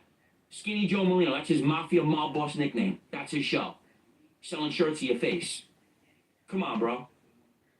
I mean, it's better to do legal business, though, isn't it? And As you got that opposed little to- jerk off, the used car salesman with him. Come on, man, got this guy talking about you ain't no street guy. What the fuck you talking about us for? Why are you talking about us for? You're a used car salesman. You selling cars. You never busted a grape in a fruit fight. You talking about me? I got more violence in 1 month than you did in your whole life. You gonna talk about me? Who are you? You see me, you run for your life. I'm being real with you right now. I'm getting mad because I'm sick of these fake tough guys coming on here calling me out. I'll take both of you. And I'll do it in a ring in front of everybody. He's a little bit older than you. So I'll take, don't bring his cousin or something. Bring a friend. I don't care. You're not going to sit here and try to abuse everybody. You talk about Sammy. Sammy's 80 years old. He's 80 years old. You're going to talk about his shoes? Like, the guy's an old man. Like, all right, I'm not old. You keep bringing this up, so now I'm going to slaughter you. And that's what I did. Well, you had some dealings with Sammy the Bull. Yeah, I like Sammy. How did that go? Good. We went the other night. Yeah, He's I've interviewed him twice. Yeah, he's cool. Yeah, cool guy. Listen, he's cool. Listen, at the end of the day, he did what he did, but he's a part of Mafia history. You can't take that from him. This guy was a part of the biggest hit ever. You know what I mean? Orchestrated. You can't take things from this guy. Whatever he did, John Gotti Sr. is a gangster. I'll never take that from him, but he got a big fucking mouth. You're talking about fucking murders all over wiretap. You got everybody indicted. You were going to jail without Sammy. I'm not sticking up for him. I'm just being honest with you. John was going to jail regardless. He talked about 20 murders on wiretap. You're going to jail. Yeah. You know what I'm saying? But I'm saying he did what he did, but this guy was a part of a lot of shit. You know what I'm saying? It's whole different levels of this shit. Sammy's like, A-list when it comes to this shit. Him and Mike Francis, those are the top dogs. They're, Yeah. I mean, our first interview almost didn't happen because he came, it was me, him, and his granddaughter. Right. And then before the interview, he was like, all right, so what are you going to talk about? And I kind of went down some of the... Right. He's like, no, we can't talk about any of that. Can't talk about any of that. And I'm like, well, then we're not going to do the interview. I'm not going to pay you. Right. Like, fine, you're not going to, fine, fuck this interview. And I'm like, yeah, fuck this interview. And then his granddaughter was like, Grandpa, all the stuff he's asking about, you've already talked about on your podcast. Right. You talked about this, you talked about this, Right. you talked about this, you talked about this. He's like, okay, fine, but I don't want to talk about, killing my brother-in-law, and I can't talk about the Arizona thing because I got to deal with Discovery Channel. I'm like, fine, no problem. So we had a great interview. Right. You know what I'm saying? Yeah, but yeah. it was like, it He's was an cool, interesting moment where it was like, he's cool. He you just, got two guys who didn't want to back down. But remember, you're dealing with a guy that's late in age, too. Exactly. If you were dealing with him probably 40 years ago, 30 years ago, it wouldn't be like that if you talk with him. They get grumpy as they get older. He's a grumpy old man. It was a business dispute. It was like, I'm not going to pay you this if I can't ask the questions I want to ask. Yeah. It's really just that simple. Yeah, If you want to 100%. walk out, then walk out. I agree with you. You know what I mean? I'll Yeah. pay you after the interview. I'm not going to pay you before. And if you don't want to Right. talk about anything, this is a waste of everyone's time. Right. But his granddaughter was like the voice of reason and came in and kind of convinced him. And then we had a really an epic interview. And, you know, and then I remember like, I think it was the second interview, Trump actually posted it on his social media. That's awesome. You know what I mean? I And remember Sam was that. like I said commenting. something about that. I couldn't You said believe something that. about that. Yeah, it was actually my interview. Yeah. You know, That's I'm crazy. like, oh wow, former president's posting my footage. I'm That's not mad at this. Well, there'll be the new one soon. So. Yeah. Well, man, appreciate you coming in, Gene. Yes. Like I said, we had our first interview, your first interview ever, but at the time, I literally had no information about you. Right. You know, we're doing John A. They came blindsided. Johnny just Yeah, grabbed he me on. blindsided me. I mean, not in a bad way. You but know- he was like, hey, I got this guy. He's a little younger.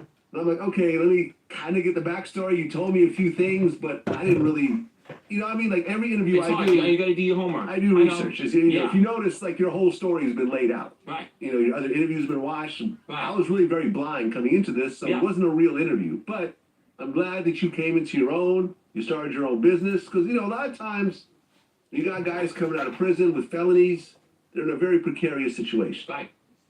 You can't really get a real job because you can get turned down for a felony. Right. You can't get an apartment because they could legally turn you down for a felony. Right. A lot of times these guys end up shacking up with women, and it's under their rules. And the woman gets them locked up. Yeah, the women, you know, I mean, will kick them out of the house at any moment.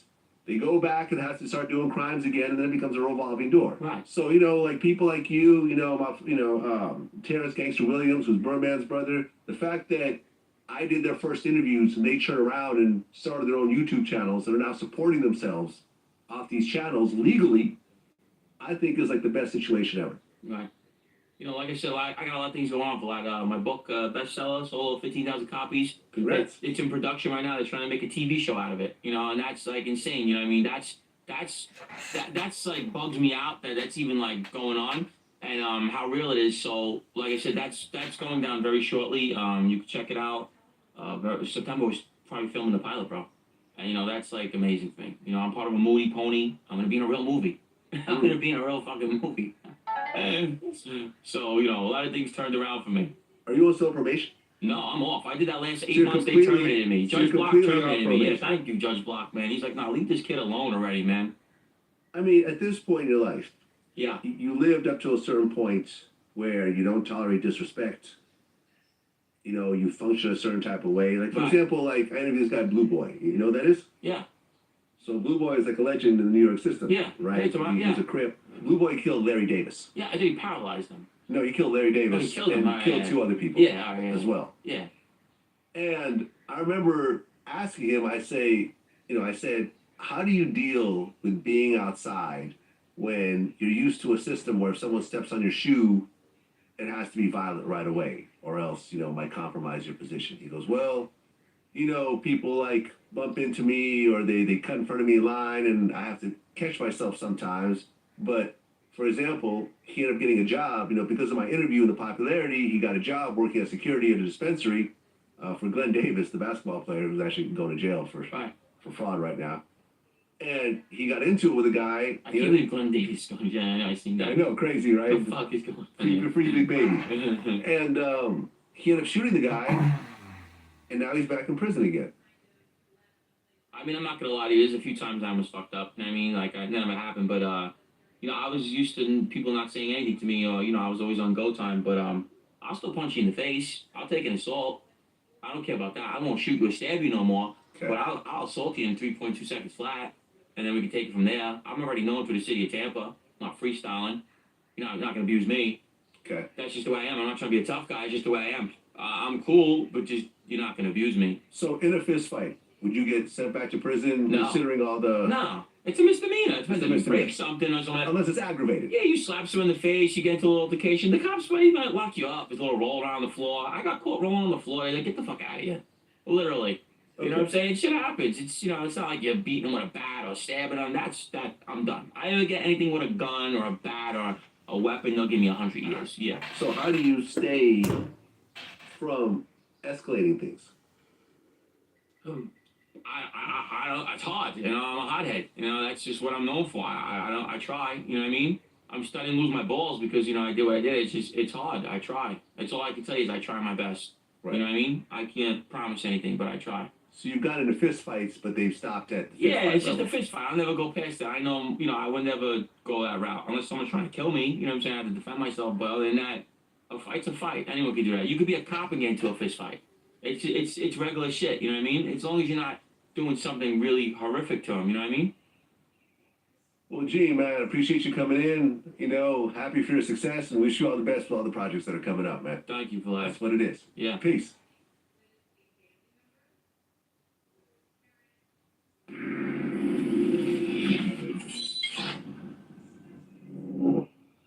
All right, here we go. We have John Elite in the house, former enforcer and hitman for the Gotti and Gambino crime family. Is that a fair description of your former life? Yeah, it's a fair description of my former life, yes, without a doubt. Okay, so this is your first time here, so let's go ahead and get into your whole story. So your family's actually Albanian. Correct. Okay, and I guess your grandfather came over? Yeah, my grandfather came over initially, yeah. Left the rest of the family in Albania. Okay, and then your dad was actually born here as well as you? No, my dad was born in Albania, and my grandfather went back a couple of times, and then he eventually brought the whole family here. Got it. So here you are, you're growing up in this Albanian family, and this was in Queens? Queens, yeah, Woodhaven, Jamaica Avenue. Got it. And growing up, you had a fairly rough childhood. It was, I guess your dad raised you guys to be fighters at a very early age. Yeah, because of the situation in Albania, suppression, and, when he came to the city, he grew up himself in Delancey and Rivington, which was back then known as a big hub for gangsters like Vito Genovese and guys like that. So he understood the street and he understood suffering, so he wanted to make sure that me and my brother and some of my cousins can handle ourselves. And your dad actually beat you quite a bit at an early age. He wasn't, these days it depends on what you say. Like growing up when he was hitting us, it was a normal thing for families and parents to hit their kids. So I had a close relationship with my father. I never looked at it as he was an abuser. Like, these days they say they're abusive if you slap their hand. So I just took it as my father disciplining me, and rightfully so, because look what happened to me. So I don't think him trying to discipline me was anything than a parent, loving their kid and discipline. So I didn't look at it that way, yeah. Okay, and I read your book, and one of the things I found kind of interesting was in your household, in your neighborhood, not only was your dad hitting you, but I guess your uncles were allowed to hit you, and your neighbors even were allowed to hit you. Well, my neighbor across the street was Guido Russo, and he was very good friends with Butcher, and he was a gambler like my dad, and he and his wife Loretta were very close to us. They were almost like an aunt and uncle to us, and so if we did something wrong and he seen it, yeah, he would discipline us also. And, this was normal for me growing up to be hit by neighbors, by uncles. And in that generation, I think it was almost normal in most of the households in my neighborhood anyway. And according to your book, your dad really didn't care whether you won or lost the fight, just as long as you didn't back down. Yeah, he didn't want me to be a coward, actually. So my biggest fear when I was a kid was facing my father, not facing one kid or 5 kids on the street. He just wanted me to say I fought and didn't let anybody take advantage of me, which I thought, as I got older, I thought was a good thing also. I believed in what he believed in. Well, here you are growing up in this household, and the violence starts early on. But in the beginning, it's just fists and slaps and stuff like that. And at one point, it actually starts to escalate into stabbings and baseball bats and so forth. So, at what point were weapons used in your first encounter? Well, me personally using weapons, my friends would, the situation in my life was everybody was violent. Between my uncles, my father, the people that were around gangsters, and then my friends were all violent. So I think I was a little behind the starting point of most of my friends. So I think I watched a lot of my friends on the street using guns, knives, and bats from 12 years on up. I believe at a very young age, these guys were in Spofford, and they were in the rehabilitation places and in and out of juvie. And I actually was a little nicer kid, a little slow behind the mark of the rest of the guys, but I guess the first time I actually jumped in and used a bat or something like that was probably about 15 years old, 16 even, I don't know, something like that. Okay, so 15, 16 years old, you get into a fight and you pull out a baseball bat. I don't know if it was just, no, it was never a one-on-one thing pulling out a bat, no. So if it was pulling out a bat, it was either a group thing of guys fighting, and you're using a bat more as a defense thing, and I learned to be very aggressive with it. In other words, if I want to pull a bat, and the same later on in years, if I'm going to pull a knife or a gun, I'm going to use it. It wasn't just to pull it to scare somebody. I didn't have that mentality. I have the mentality to be aggressive. Well, the first time you hit someone with a bat, how did you react afterwards? I was used to violence, so blood never, like, you know, me and my brother talk about this all the time. You know, we're 3, 4 years old, you know, most kids, when they're bleeding, they're crying for their mother. We were just used to getting bloodied up. I mean, me and my brother are still that way, you know, at this age. We're aggressive with our mouths, we're aggressive with weapons, we're aggressive with each other. We've hit each other with bottles, bats, threw each other through windows. I mean, my brother threw me through a second floor window, so we're just used to it. And then at the end of the day, we end up making up, hugging each other and saying, I love you. I mean, this is just our mentality. We're just a little dysfunctional, but, you know, that's life. Okay, your brother threw you through a second-story window. Well, I landed on a roof. He did try to grab my leg at the time to save me. He wasn't looking to kill me. And in return, I hit him with a club. It was actually a piece of wood from one of the trees. I broke it over his ribs, and I broke his ribs. So this is, this is us. Got it.